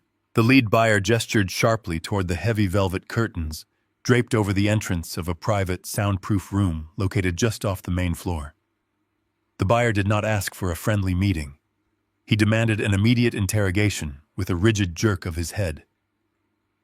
Cameron faltered for a fraction of a second, his manufactured confidence slipping slightly as he noticed the furious and deeply troubled expressions on the faces of the compliance team.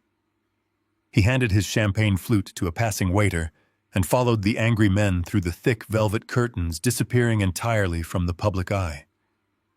I remained seated at my small, wobbly table, keeping my breathing steady and calm. I knew exactly what was happening behind those soundproof walls. I could perfectly imagine the lead buyer dropping his mobile phone onto the private glass table and demanding a complete and transparent explanation.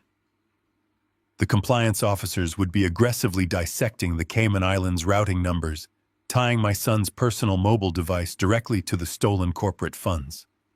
They were ruthless businessmen, but they were absolutely not criminals. They operated within strict legal boundaries and answered directly to massive global regulatory commissions.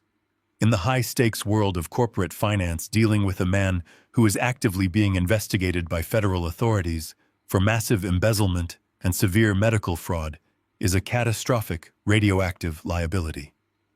Cameron was likely attempting to laugh off the documents as a pathetic fabrication created by a disgruntled former employee. He would lie and deflect, utilizing the exact same arrogant and manipulative tactics he had used against his mother and me for years. But the evidence I had provided was far too precise and undeniably authentic. The digital signatures matched his executive profile perfectly. The sworn affidavit carried the official seal of a licensed medical professional and completely destroyed his false narrative of an innocent family tragedy. The buyers were not fools.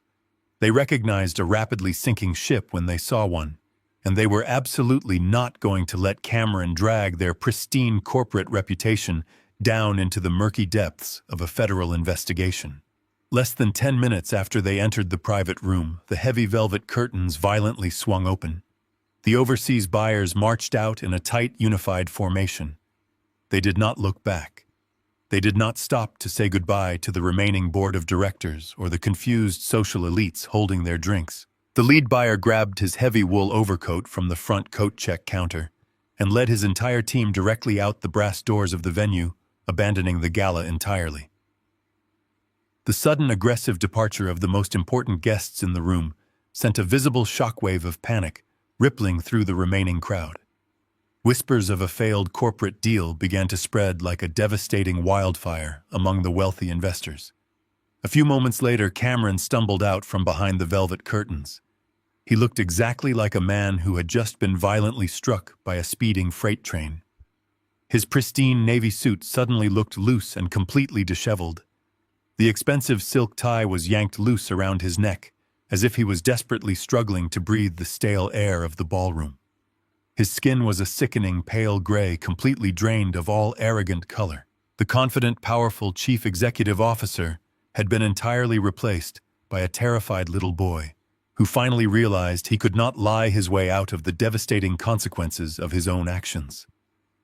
I knew the exact financial mathematics of his absolute destruction. To secure his hostile takeover and fund his lavish lifestyle, Cameron had taken out massive predatory loans. He had leveraged $40 million against the anticipated sale of his mother's logistics division. He had promised the violent offshore creditors that they would be paid in full with heavy interest the very moment the overseas acquisition finalized. Those brutal, unforgiving debts were officially due on Monday morning. By pulling out of the deal, the overseas buyers had just removed the only financial safety net keeping my son alive. He was now holding $40 million in toxic leveraged debt, with absolutely zero liquid capital to cover the incoming violent collection. Panic completely overtook him. He looked wildly around the bright, grand ballroom, his eyes darting frantically across the sea of confused, wealthy guests. He shoved past a group of powerful board members, ignoring their concerned questions and spilling their expensive drinks onto the polished hardwood floor.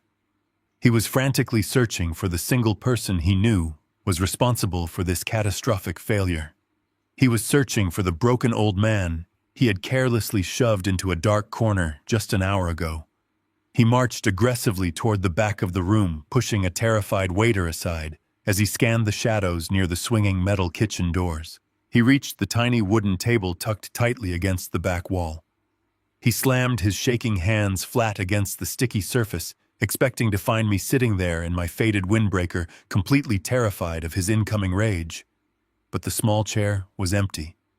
I was already gone. I had slipped out through the busy service exit the very moment the overseas buyers marched out the front doors. The only thing I left behind was the simple ceramic bowl of lukewarm, clear soup resting quietly on the table.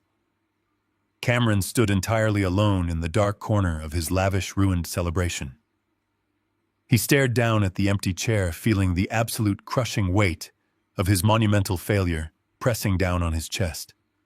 His grand coronation party had just transformed into a public, catastrophic funeral for his entire corporate career. He was surrounded by hundreds of the most powerful people in the city, and yet he had never been more isolated and completely helpless. He had no money left. He had no powerful allies remaining.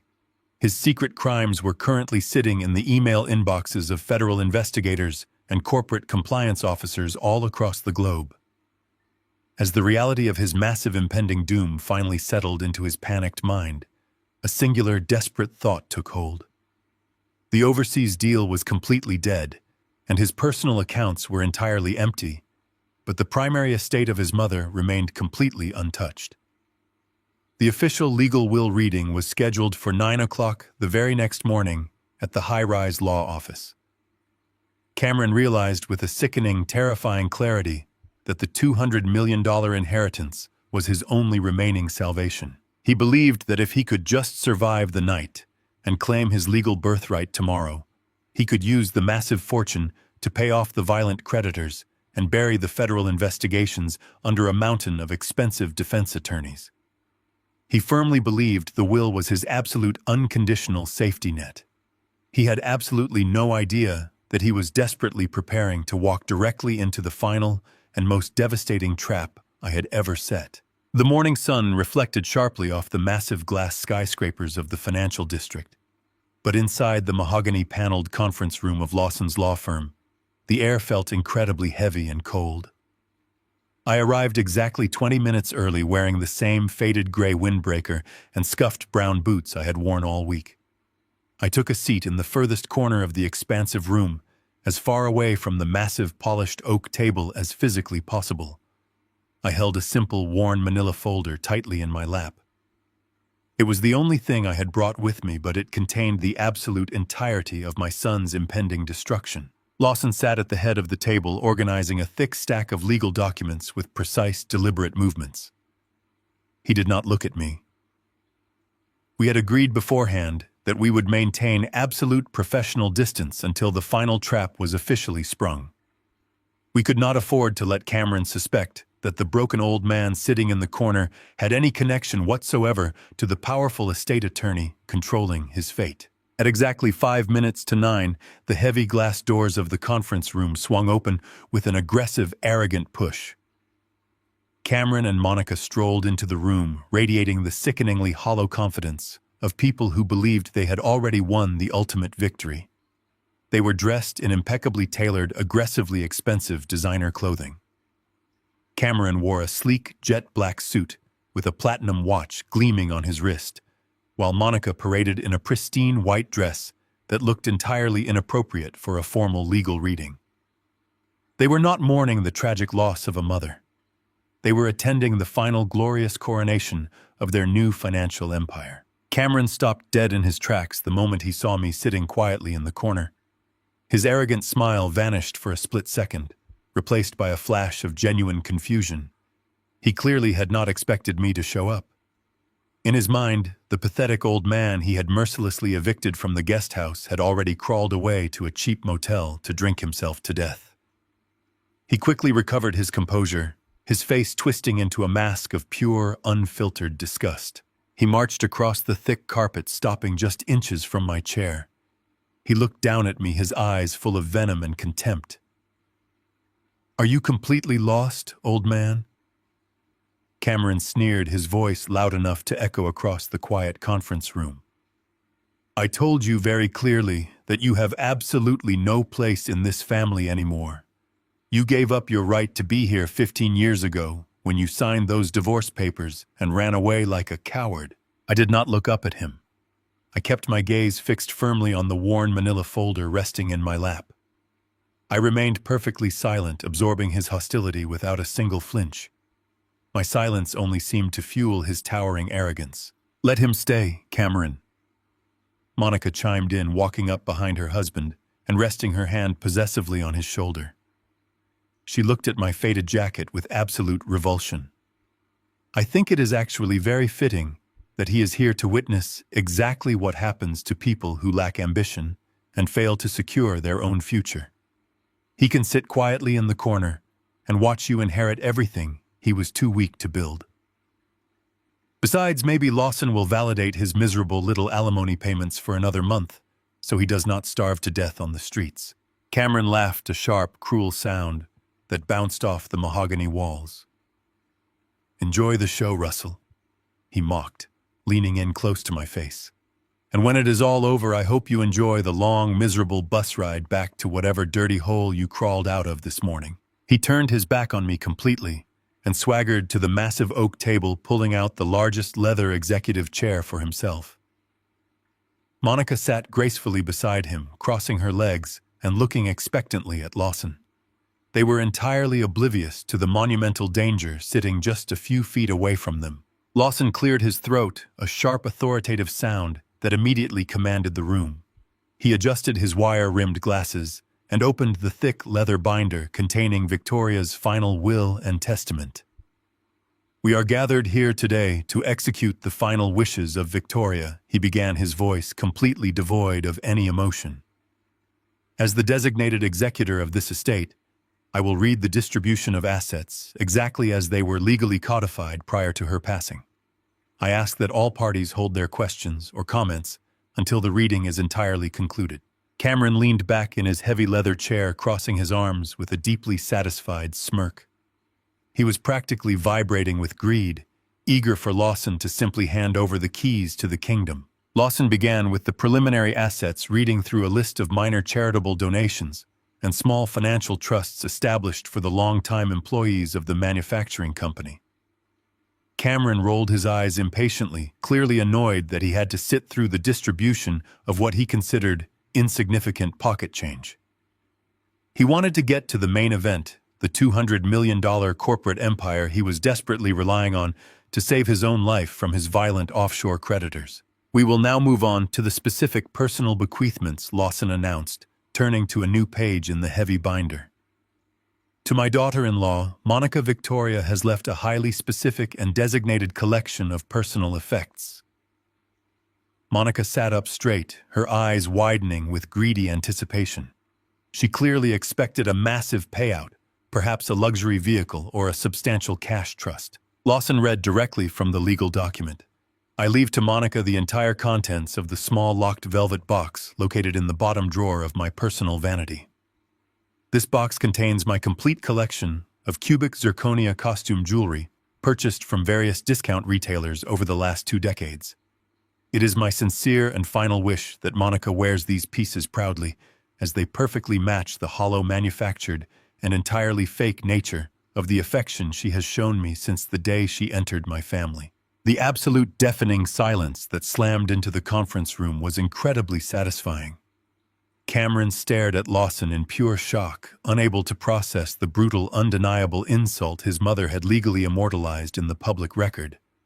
Monica's face contorted into a mask of absolute unbridled fury. The blood drained from her cheeks, leaving her skin a stark, sickly white, before a hot, embarrassed flush rapidly crawled up her neck. Her pristine, confident facade cracked violently. "Are you kidding me?" Monica shrieked, slamming her manicured hands flat onto the polished oak table. "That has to be a mistake. She cannot possibly leave me a box of cheap fake garbage. I am her daughter-in-law. I demand to see that document right now." Lawson did not flinch. He did not look up from the heavy binder. He simply stated that the document was legally binding and that any outburst during the reading would result in her immediate removal from the premises by building security. Cameron quickly grabbed Monica's arm, forcing her to sit back down in her leather chair. He was clearly furious, but his mind was entirely focused on the massive corporate prize.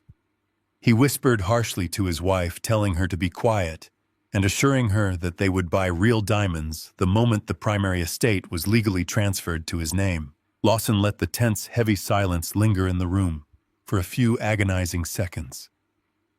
He carefully turned the thick premium paper to the final section of the leather binder. He adjusted his glasses one last time and looked directly at Cameron. "We have now reached the final and primary distribution of the estate," Lawson announced, his voice taking on a new, incredibly serious gravity. "This section dictates the total legal ownership of the manufacturing company, the massive international real estate portfolio, and the entirety of the $200 million liquid assets." Cameron leaned forward eagerly, his greedy eyes locked onto the legal documents resting on the table. He was completely ready to claim his stolen empire, entirely unaware that the heavy guillotine blade was already falling rapidly toward his neck. Lawson took a slow, calculated breath that seemed to pull all the oxygen out of the massive conference room. He smoothed the heavy parchment paper flat against the polished oak table. The sheer silence in the room was deafening.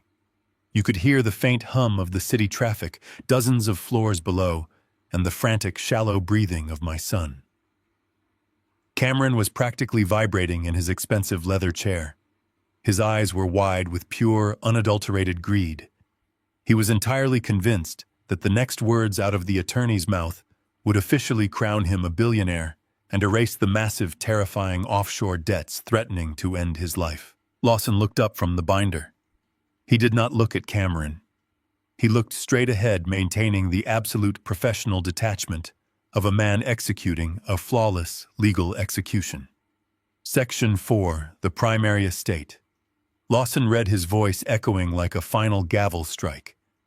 "I leave the following binding declaration regarding the entirety of my corporate holdings, real estate portfolio, and liquid financial assets." Cameron leaned forward, his hands gripping the edge of the table so tightly his knuckles turned completely white. He was ready to claim his stolen kingdom. He offered a quick, arrogant glance over his shoulder in my direction, silently gloating that my complete destruction was finally at hand. I kept my eyes fixed entirely on the worn manila folder resting quietly in my lap. I did not offer him a single reaction. Lawson continued reading without a single trace of emotion. "To my son Cameron, who mistook my endless patience for absolute blindness, I leave exactly $20. Lawson did not stop to allow the shock to settle. He read the rest of Victoria's final devastating message with a cold, precise clarity. "This specific amount represents the exact precise cost of the local taxi fare. He actively refused to call for me on the night my heart completely failed. It is the exact monetary value he placed upon my life as he stood in the hallway outside my study and watched me suffocate on the floor. Let this single $20 bill serve as his entire comprehensive inheritance and a permanent legal testament to his ultimate failure as a son and as a human being." The absolute silence that followed those words was physically crushing. For 3 agonizing seconds, nobody in the room moved a single muscle. The air grew incredibly thin. I sat perfectly still in my corner chair, holding the manila folder, watching the exact moment my son's manufactured reality completely shattered into a million irreparable pieces. The color instantly drained from Cameron's face, leaving his skin a sickly, terrifying shade of ash gray. His jaw dropped open, but no sound came out. He looked exactly like a man who had just been violently struck by lightning. Monica let out a breathless, horrified gasp, covering her mouth with her trembling hands. The staggering weight of their $40 million leveraged debt suddenly crashed down entirely upon their shoulders. They had absolutely nothing. The safety net they had brutally murdered for was completely gone. Then the initial shock aggressively morphed into pure, unfiltered rage. Cameron violently shoved his heavy leather chair backward. It tipped over and crashed loudly onto the carpeted floor. He slammed both of his fists onto the polished oak table, rattling the crystal water glasses resting in the center. "That is a complete fabrication!" he screamed, his voice cracking with pure, undeniable panic. He pointed a shaking finger directly at the stoic attorney. "That is a fraudulent document, and you know it, Lawson. My mother would never in a million years write something so completely insane. I am her only son. I am the sole blood heir to this entire corporate empire. You swapped the legal documents to steal the company from me." Lawson did not flinch. He did not raise his voice. He simply adjusted his wire-rimmed glasses and looked at the furious man screaming across the table. "This document was officially drafted, signed, and heavily notarized in my presence exactly 3 months ago." Lawson replied with an icy calm that only infuriated Cameron further. Furthermore, she submitted a sworn videotaped deposition, confirming these exact wishes to ensure absolutely no claims of mental incapacity could ever be brought against this specific clause. It is completely ironclad. Cameron completely lost his mind. He paced frantically back and forth across the front of the room, tearing his expensive silk tie from his neck and throwing it onto the floor. He was sweating profusely, his perfectly styled hair now sticking wildly to his forehead. He screamed that he would hire the most ruthless legal team in the country. He threatened to have Lawson permanently disbarred and thrown into federal prison for estate fraud. He yelled that a simple $20 bill was a pathetic illegal insult that no federal judge would ever uphold in a court of law. Monica was hyperventilating in her chair. She grabbed Cameron's arm, begging him to do something to fix the catastrophe. She cried that the violent overseas creditors were going to kill them by Monday morning if they did not secure the corporate assets immediately. Cameron shoved her away, completely consumed by his own desperate fury. He leaned aggressively over the desk, threatening to physically rip the legal binder from Lawson's hands. Lawson simply sighed, a quiet, exhausted sound of a man who had tolerated enough foolishness for one lifetime. He reached into the thick leather binder and carefully extracted a single sheet of heavy red watermarked paper. He placed it delicately on top of the open will. Cameron stopped his frantic pacing. He stared at the red document, panting heavily. "What on earth is that?" he demanded, his voice shaking with a new wave of absolute terror.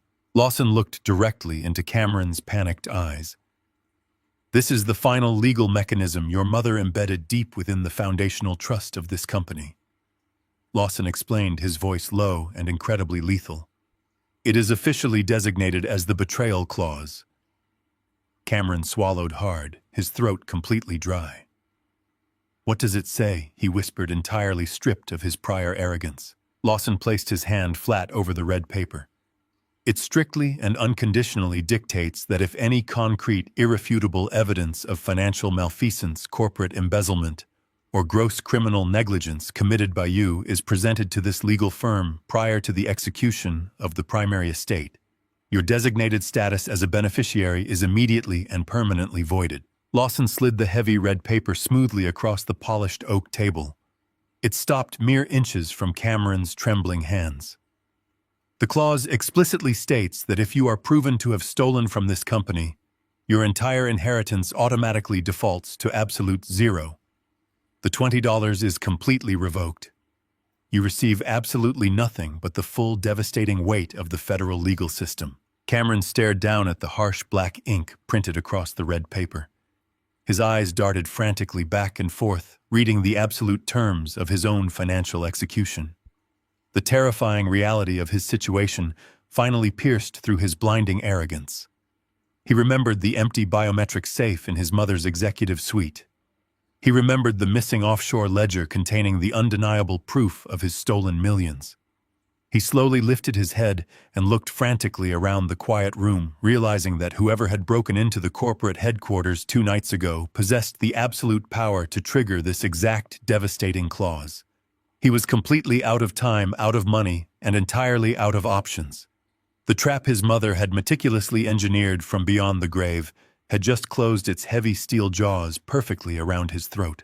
Cameron stared at the red watermarked paper as if it were a venomous snake preparing to strike right into his chest. The blinding realization that his entire criminal enterprise was hanging by a single microscopic thread finally snapped the last remaining shred of his sanity. He let out a guttural, desperate roar that sounded much more like a cornered wild animal than a human being. He violently vaulted over the heavy leather executive chair, launching his entire body mass directly across the polished oak table. His hands clawed aggressively toward Lawson, attempting to physically shred the legal documents into completely illegible pieces before the devastating transfer of power could be officially completed. Lawson did not retreat a single inch from the incoming assault.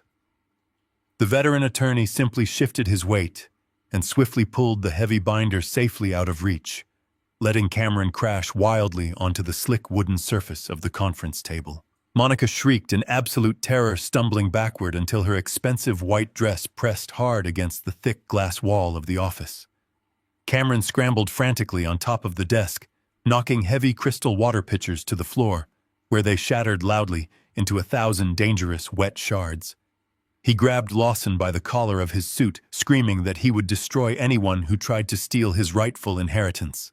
He demanded that Lawson declare the betrayal clause completely null and void right this very second, or he would tear the entire high-rise building to the ground with his bare hands. I decided the pathetic charade had gone on exactly long enough. I placed my hands firmly on the armrests of my small corner chair and slowly stood up. The tired, hunched posture I had carefully maintained for 15 agonizing years vanished in a single fluid motion.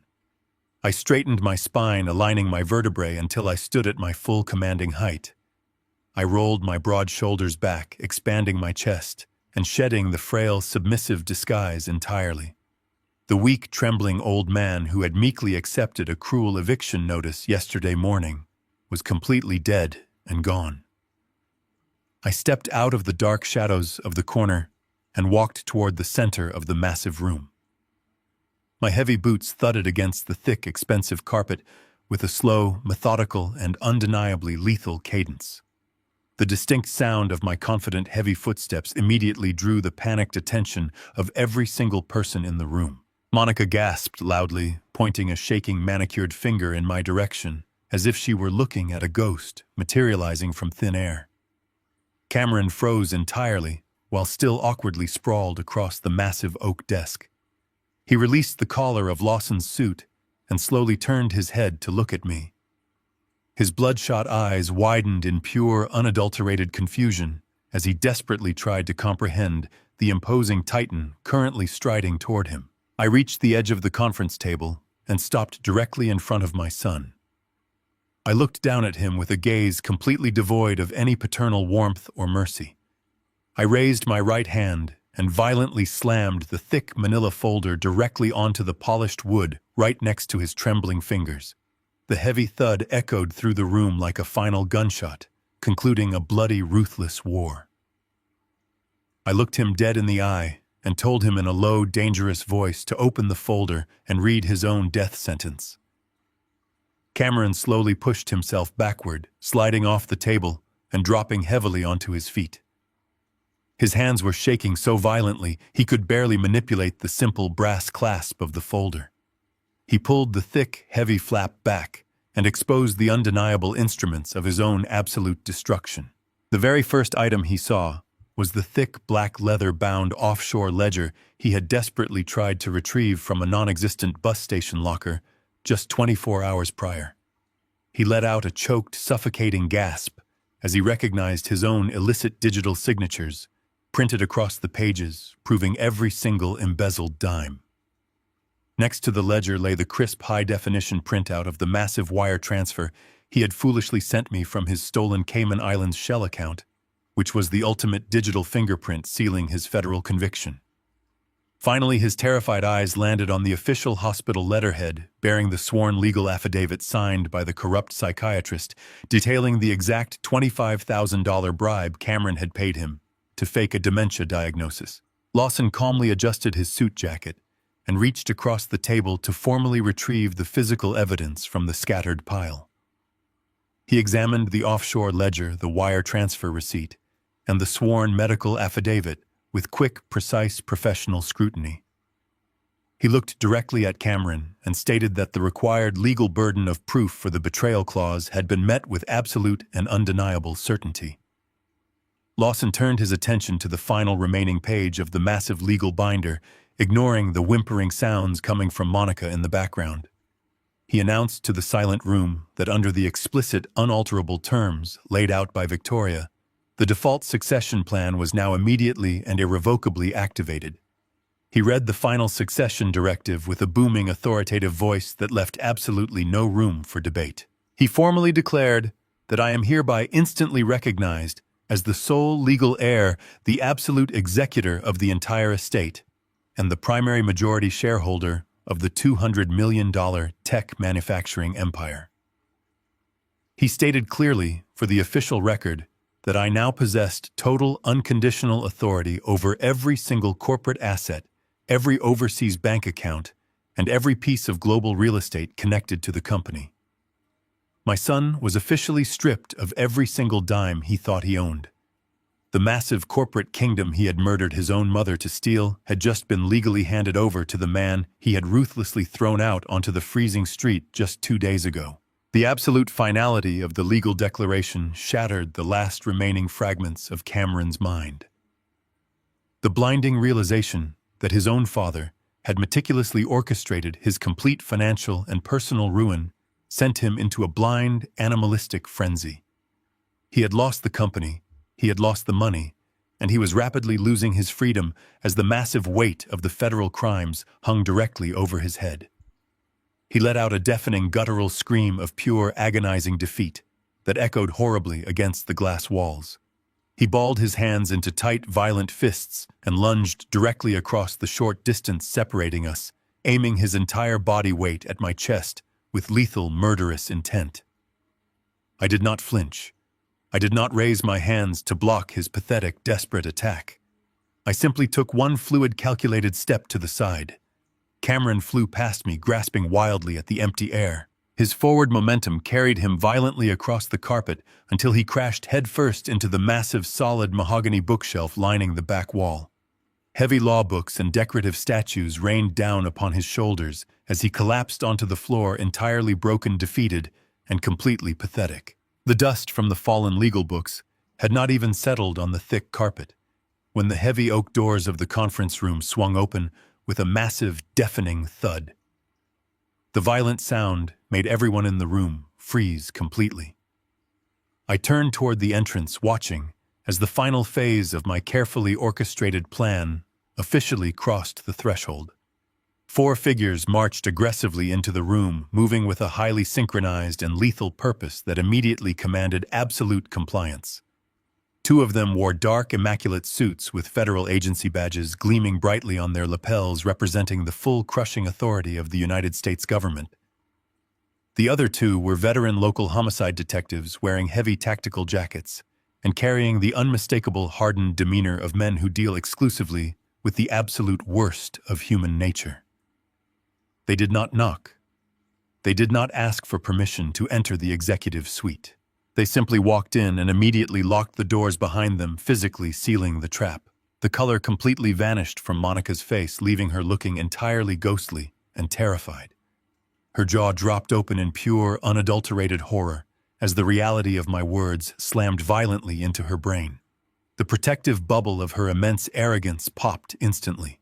I then reached down and picked up the thick manila folder resting on the conference table. I handed the folder to the lead federal agent. I told him that the folder contained the original offshore financial ledger documenting years of systematic corporate embezzlement. I informed him that it also included the digital receipt of a $100,000 wire transfer that Cameron had personally executed from his stolen Cayman Islands shell account just yesterday morning, giving them the exact digital fingerprint they needed to secure a federal conviction for massive wire fraud. To seal the case completely, I added that the folder held the sworn legal affidavit from the corrupt psychiatrist, confirming a $25,000 bribe to fabricate a malicious and fraudulent medical diagnosis.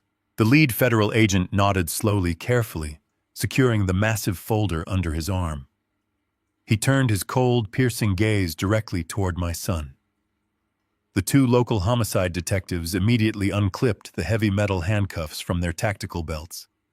As the sharp, terrifying, metallic clinking sound echoed through the silent conference room, Monica completely and utterly broke. The arrogant, materialistic woman who had relentlessly mocked my faded clothes and laughed about my eviction yesterday morning suddenly collapsed entirely. Her knees buckled beneath her, and she dropped heavily onto the floor, ruining her pristine white designer dress. She began to sob hysterically, letting out loud, ugly, gasping cries that filled the room with the pathetic sound of pure, selfish terror. She threw her hands out toward the detectives, pointing a shaking manicured finger directly at her husband. She screamed at the top of her lungs that it was all his fault. She wailed that she had absolutely nothing to do with the heart medication being switched. She cried that Cameron was the one who planned the murder because he was desperately terrified of the violent men coming to collect his massive gambling debts. She begged the officers for mercy, sobbing that she just wanted the money and never wanted to actually kill anyone. She threw the man she supposedly loved completely under the speeding bus, hoping to save herself from a lifetime behind cold iron bars. She offered to testify against him in federal court. She offered to tell them where the rest of the stolen money was hidden. She offered them absolutely anything they wanted, just to avoid going to a maximum security prison. Cameron stared down at his weeping wife with an expression of complete and absolute devastation. The unbreakable criminal partnership they had built on a foundation of pure greed had dissolved in a matter of seconds. He realized he was completely alone. The homicide detectives did not care about her pathetic tears. They grabbed Monica roughly by her arms, hauling her off the floor and snapping the cold steel handcuffs violently around her wrists. They read her Miranda rights in a flat, monotone voice, completely ignoring her desperate, screaming pleas for a lawyer. The other two agents marched directly toward Cameron. He did not fight them. All the remaining fight had been completely drained out of his body the moment Lawson read the devastating betrayal clause. The agents grabbed him by his expensive, tailored suit jacket and hauled him aggressively to his feet. They marched him forcefully across the thick carpet and slammed his chest hard against the massive floor-to-ceiling glass window. The poetic justice of the moment was absolutely breathtaking. Cameron had his cheek pressed violently against the cold glass, staring directly out over the sprawling, magnificent skyline of the financial district. He was looking out over the massive, glittering tech empire he truly believed he had brilliantly conquered just an hour ago. He thought he was the undisputed king of the city. Now he was nothing more than a pathetic, broken criminal being restrained against a window while heavy steel cuffs were ratcheted tightly around his wrists. He was breathing heavily, fogging up the glass with his panicked, exhausted exhalations. The federal agent leaned into his ear and officially placed him under arrest for corporate embezzlement, massive wire fraud, federal extortion, and the first-degree premeditated murder of his own mother. I walked slowly across the room, my heavy boots making no sound against the premium carpet. I stopped right behind Cameron as the agents finished securing the rigid handcuffs. I waited patiently until the lead detective pulled Cameron away from the glass and turned him around to face the center of the room. My son looked completely ruined. His expensive suit was torn, his face was bruised, and his eyes were hollow and completely dead. He looked at me with a pathetic, desperate expression, silently begging for a mercy he absolutely did not deserve. I did not offer him a single ounce of pity. I reached my right hand deep into the pocket of my faded gray windbreaker. My fingers brushed against the single crisp piece of currency I had specifically withdrawn from the bank earlier that week. I pulled my hand out and held the bright green bill out in front of me. I stepped directly into his personal space, forcing him to look me dead in the eye. The gaze I gave him was as cold and unforgiving as a frozen ocean. I reached out and shoved the crisp $20 bill roughly into the breast pocket of his ruined expensive suit jacket. I looked deep into his terrified eyes and spoke with a low, dangerous clarity, ensuring my final words would haunt his nightmares for the rest of his miserable life. I told him to make sure he holds on to that money very tightly because it is the absolute entire sum of his inheritance, and it might just be enough to buy him a decent final meal from the prison commissary before he rots in a federal cell forever. The detectives grabbed him forcefully by the shoulders and dragged him toward the heavy oak doors, dragging him away to face his absolute destruction, while I stood tall and watched the garbage finally being taken out. The storm that had washed over the city all weekend finally broke, giving way to a crisp and punishingly bright Monday morning. I stood in front of the full-length mirror in my hotel suite, looking at a reflection that had been intentionally buried for 15 long years. The faded gray windbreaker and the scuffed brown boots were gone, permanently thrown into the trash. In their place, I wore a bespoke charcoal suit, tailored perfectly to my exact measurements. The heavy silk tie, the crisp, immaculate white collar, and the polished leather Oxfords completely transformed my posture. I was no longer the pathetic, discarded ex-husband wandering through the shadows. I was the absolute, undisputed majority shareholder of a $200 million manufacturing empire. I was preparing to step into the corporate arena not as a grieving father, but as a ruthless and calculating executioner. I left the hotel and drove my rusted pickup truck directly into the heart of the financial district. I did not hide in the underground freight bays this time. I pulled the loud, sputtering vehicle right up to the pristine front plaza of the massive glass and steel corporate headquarters, leaving it parked aggressively next to the towering water fountain. The young valet attendants in their pristine uniforms stood completely frozen, unsure of how to react to the jarring sight of the old truck. But when I stepped out of the vehicle, projecting absolute power and undeniable authority, they immediately rushed forward to take my keys with trembling hands. The main lobby of the corporate tower was buzzing with a frantic, nervous energy. The devastating news of my son's highly public arrest had completely dominated the weekend financial networks. The entire company was teetering on the edge of a massive psychological panic, anticipating a total collapse of leadership. The elite armed security contractors who had been given explicit orders to shoot me on sight just 3 days ago now scrambled to hold the heavy brass doors wide open for me. They lowered their heads in absolute submission, completely terrified of the man they had been hired to hunt.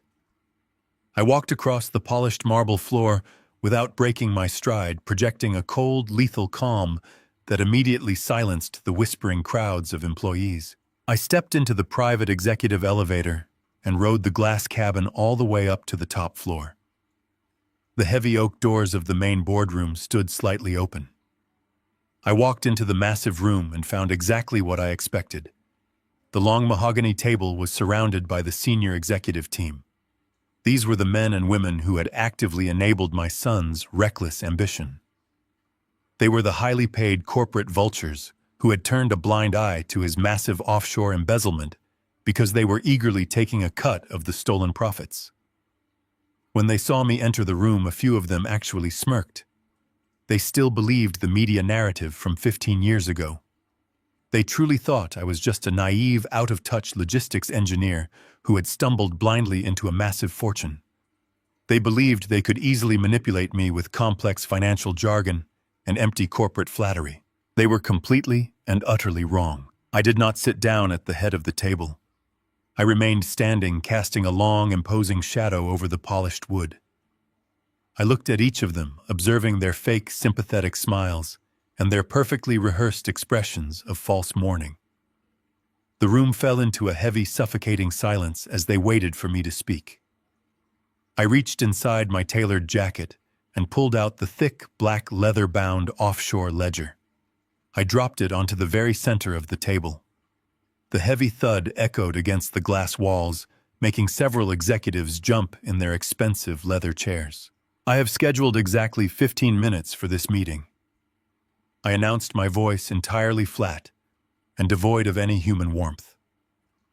I will not waste a single second of that time pretending that I do not know exactly what every single one of you has done. I opened the heavy ledger and turned directly to a page marked with a red sticky note.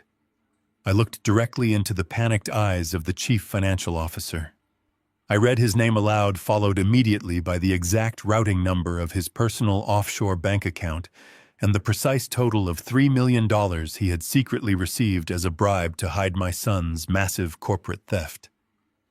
All the color instantly drained from his arrogant face, leaving his skin a sickly, terrifying shade of gray. He opened his mouth to stammer an excuse, but I immediately raised my hand, slicing through the air and silencing him completely. I turned the page and looked at the head of acquisitions. I recited the exact dates and the specific dollar amounts she had illegally approved to help my son artificially inflate the company valuation for the overseas buyers. I watched as the absolute realization of her total criminal exposure crushed the breath right out of her lungs. I systematically went around the heavy mahogany table, exposing the undeniable physical evidence of every single corrupt executive sitting in the room. I laid out their fraudulent bonuses, their secret wire transfers, and their devastating complicity in the systematic destruction of the empire my ex-wife had built from nothing. "You all thought Victoria was becoming weak and blind in her final years," I stated, my voice dropping into a low, dangerous hum. "You thought her son was a brilliant visionary who was going to make you all incredibly wealthy. You were entirely wrong on both accounts. Victoria documented every single crime you committed, and she left the absolute authority to execute your punishment directly in my hands." I pulled a thick stack of printed legal documents from my leather briefcase and slid one across the table to each of the corrupt executives. I told them they were looking at formal letters of immediate resignation. The documents explicitly stated that they were voluntarily terminating their employment, forfeiting their massive severance packages, completely surrendering all unvested company stock, and waiving their right to any future legal claims against the corporate entity. The chief financial officer began to sweat profusely, shaking his head in desperate defiance. He threatened to call his lawyers and fight the termination in federal court. I looked at him with a gaze as cold as a frozen ocean. I told him he was absolutely free to refuse the resignation. I calmly explained that if he did not sign that piece of paper before my 15-minute timer expired, I would personally hand the offshore ledger and all associated wire transfer receipts directly to the federal investigators who were currently waiting in the lobby downstairs. I promised him that by the time he reached the parking garage, he would be wearing heavy steel handcuffs and facing 20 years in a maximum security penitentiary for massive corporate fraud. The sheer suffocating terror in the room was palpable. They realized they were completely outmatched, outmaneuvered, and entirely out of time. The arrogant executives who had planned to manipulate me just moments ago were now trembling like frightened children. One by one, they reached for the heavy silver pens resting on the table. The only sound in the massive boardroom was the frantic scratching of ink against premium paper as they desperately signed their entire careers away just to save their own miserable lives. When the final signature was complete, I gathered the documents and ordered them to vacate the building immediately without returning to their private offices. I instructed them to leave their security badges and their corporate phones on the table. They stood up in absolute disgrace, keeping their heads lowered in profound humiliation as they marched silently out of the heavy oak doors. In exactly 14 minutes, I had completely surgically excised the deep-rotting cancer from the heart of the company. I sat down slowly in the large executive chair at the head of the table. The few remaining board members who had stayed loyal to Victoria and completely uninvolved in the corruption looked at me in absolute stunned awe. They had just witnessed a masterclass in ruthless corporate cleansing. I looked at them and calmly announced that the company was officially secure. Word of the brutal and highly efficient executive purge spread through the massive glass tower like a wave of pure electricity. The dedicated employees who had loved and respected Victoria deeply had been terrified of the dark, chaotic direction the company was taking under my son. When they realized the corrupt leadership had been completely eradicated without a single ounce of hesitation, their anxiety instantly transformed into overwhelming relief. The global stock market opened an hour later, and instead of plummeting from the weekend scandal, the company shares immediately stabilized and began a steady, powerful climb. The investors recognized that a fierce, unyielding protector had finally taken the helm. As I looked out the massive floor-to-ceiling windows at the sprawling city below, I knew I had successfully honored my final promise to Victoria. The fractured empire was completely healed, and I was finally ready to close the darkest chapter of my life. The heavy golden sunlight of late afternoon bathed the city in a warm, forgiving glow as I finally stepped out of the towering corporate headquarters. I had spent the last 72 hours completely restructuring the fractured executive board and securing the manufacturing empire against any future hostile incursions. The remaining loyal directors were now firmly in control under my absolute legal authority. I did not linger in the massive glass lobby to soak in the reverent stares of the employees who now recognized me as their silent, fierce protector. I walked straight past the idling luxury town cars and climbed back into the worn driver's seat of my rusted pickup truck. The faded fabric of the seat felt incredibly grounding after spending 3 days swimming in a treacherous ocean of corporate greed and absolute betrayal. I turned the ignition key and let the loud sputtering engine roar to life. I drove away from the gleaming financial district, leaving the towering monuments of wealth and power entirely behind me in the rearview mirror. My work in that ruthless world was completely finished. I drove slowly through the winding, quiet roads leading to the city outskirts, where the sprawling, ancient trees of the Memorial Park cast long, peaceful shadows over the manicured green lawns.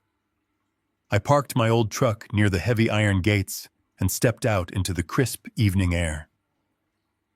I did not bring a massive, ostentatious wreath of expensive imported orchids or a towering display of premium white lilies.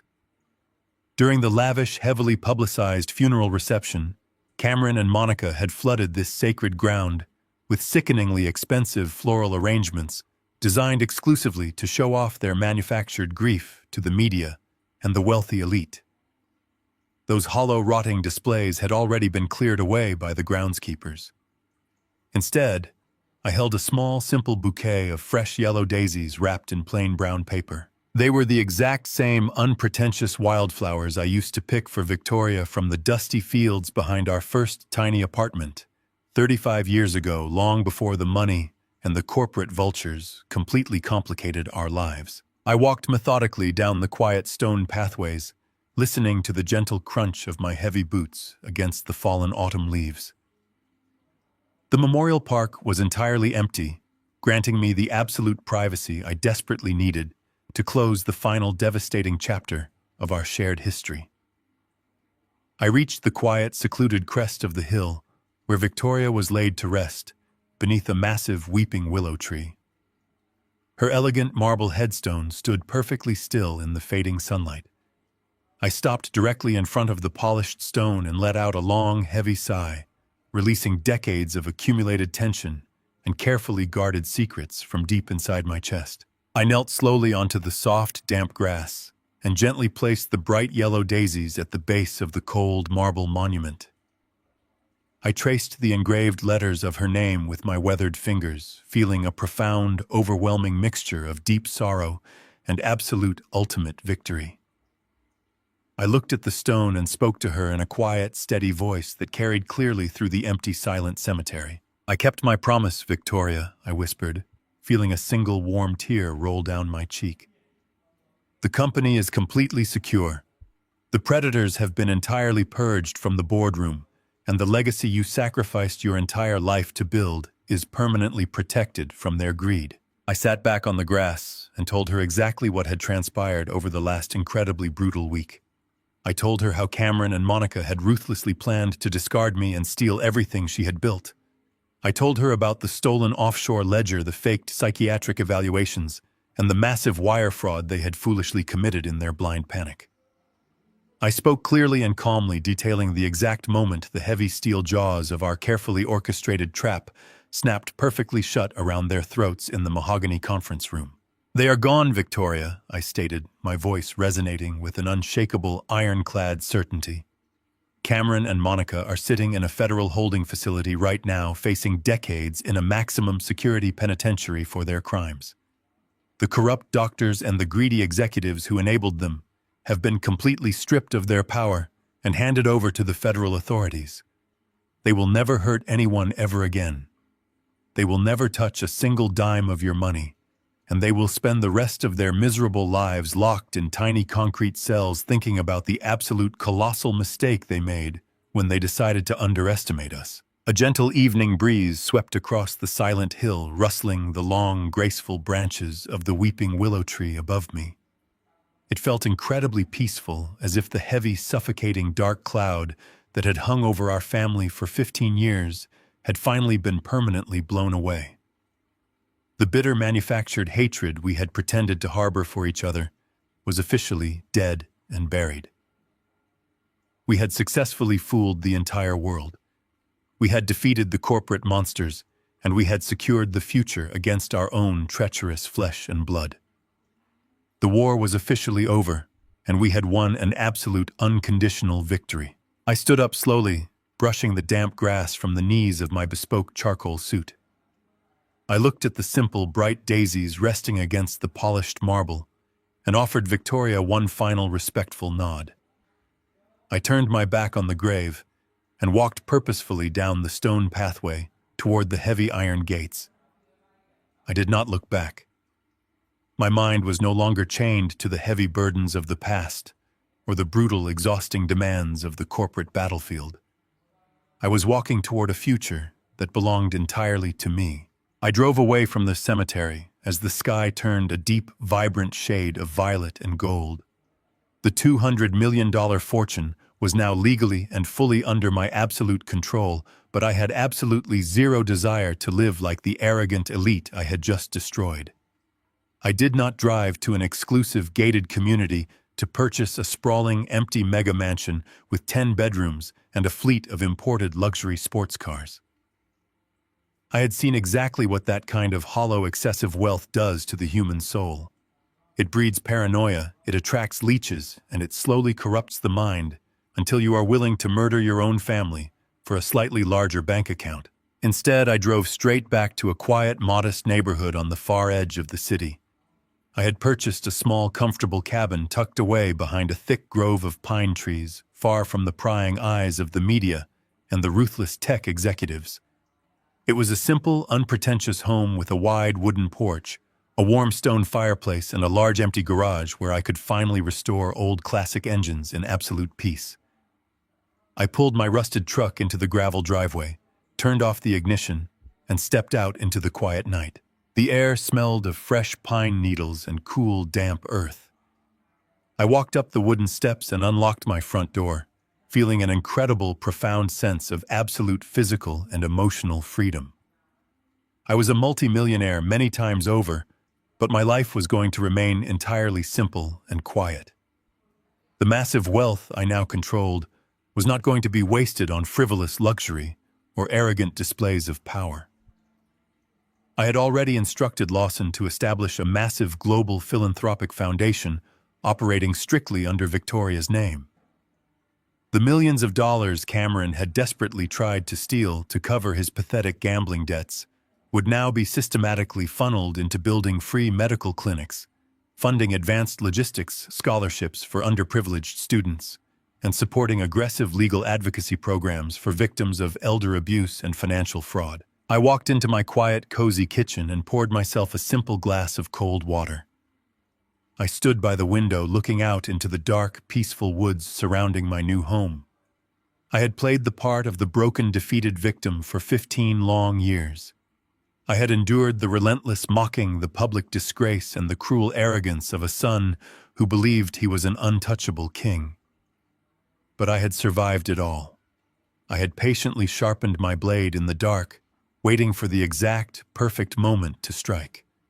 Now the wicked were permanently locked in cages, the innocent were protected, and I was finally absolutely free to live the rest of my days in complete, uninterrupted peace. The greatest lesson we can extract from Russell's journey is that true power does not need to shout. Society often conflates loudness and material flaunting with strength, but absolute control lies in patience, observation, and calculated silence. Greed and arrogance embodied by Cameron and Monica blind people to the quiet intelligence of those they chronically underestimate.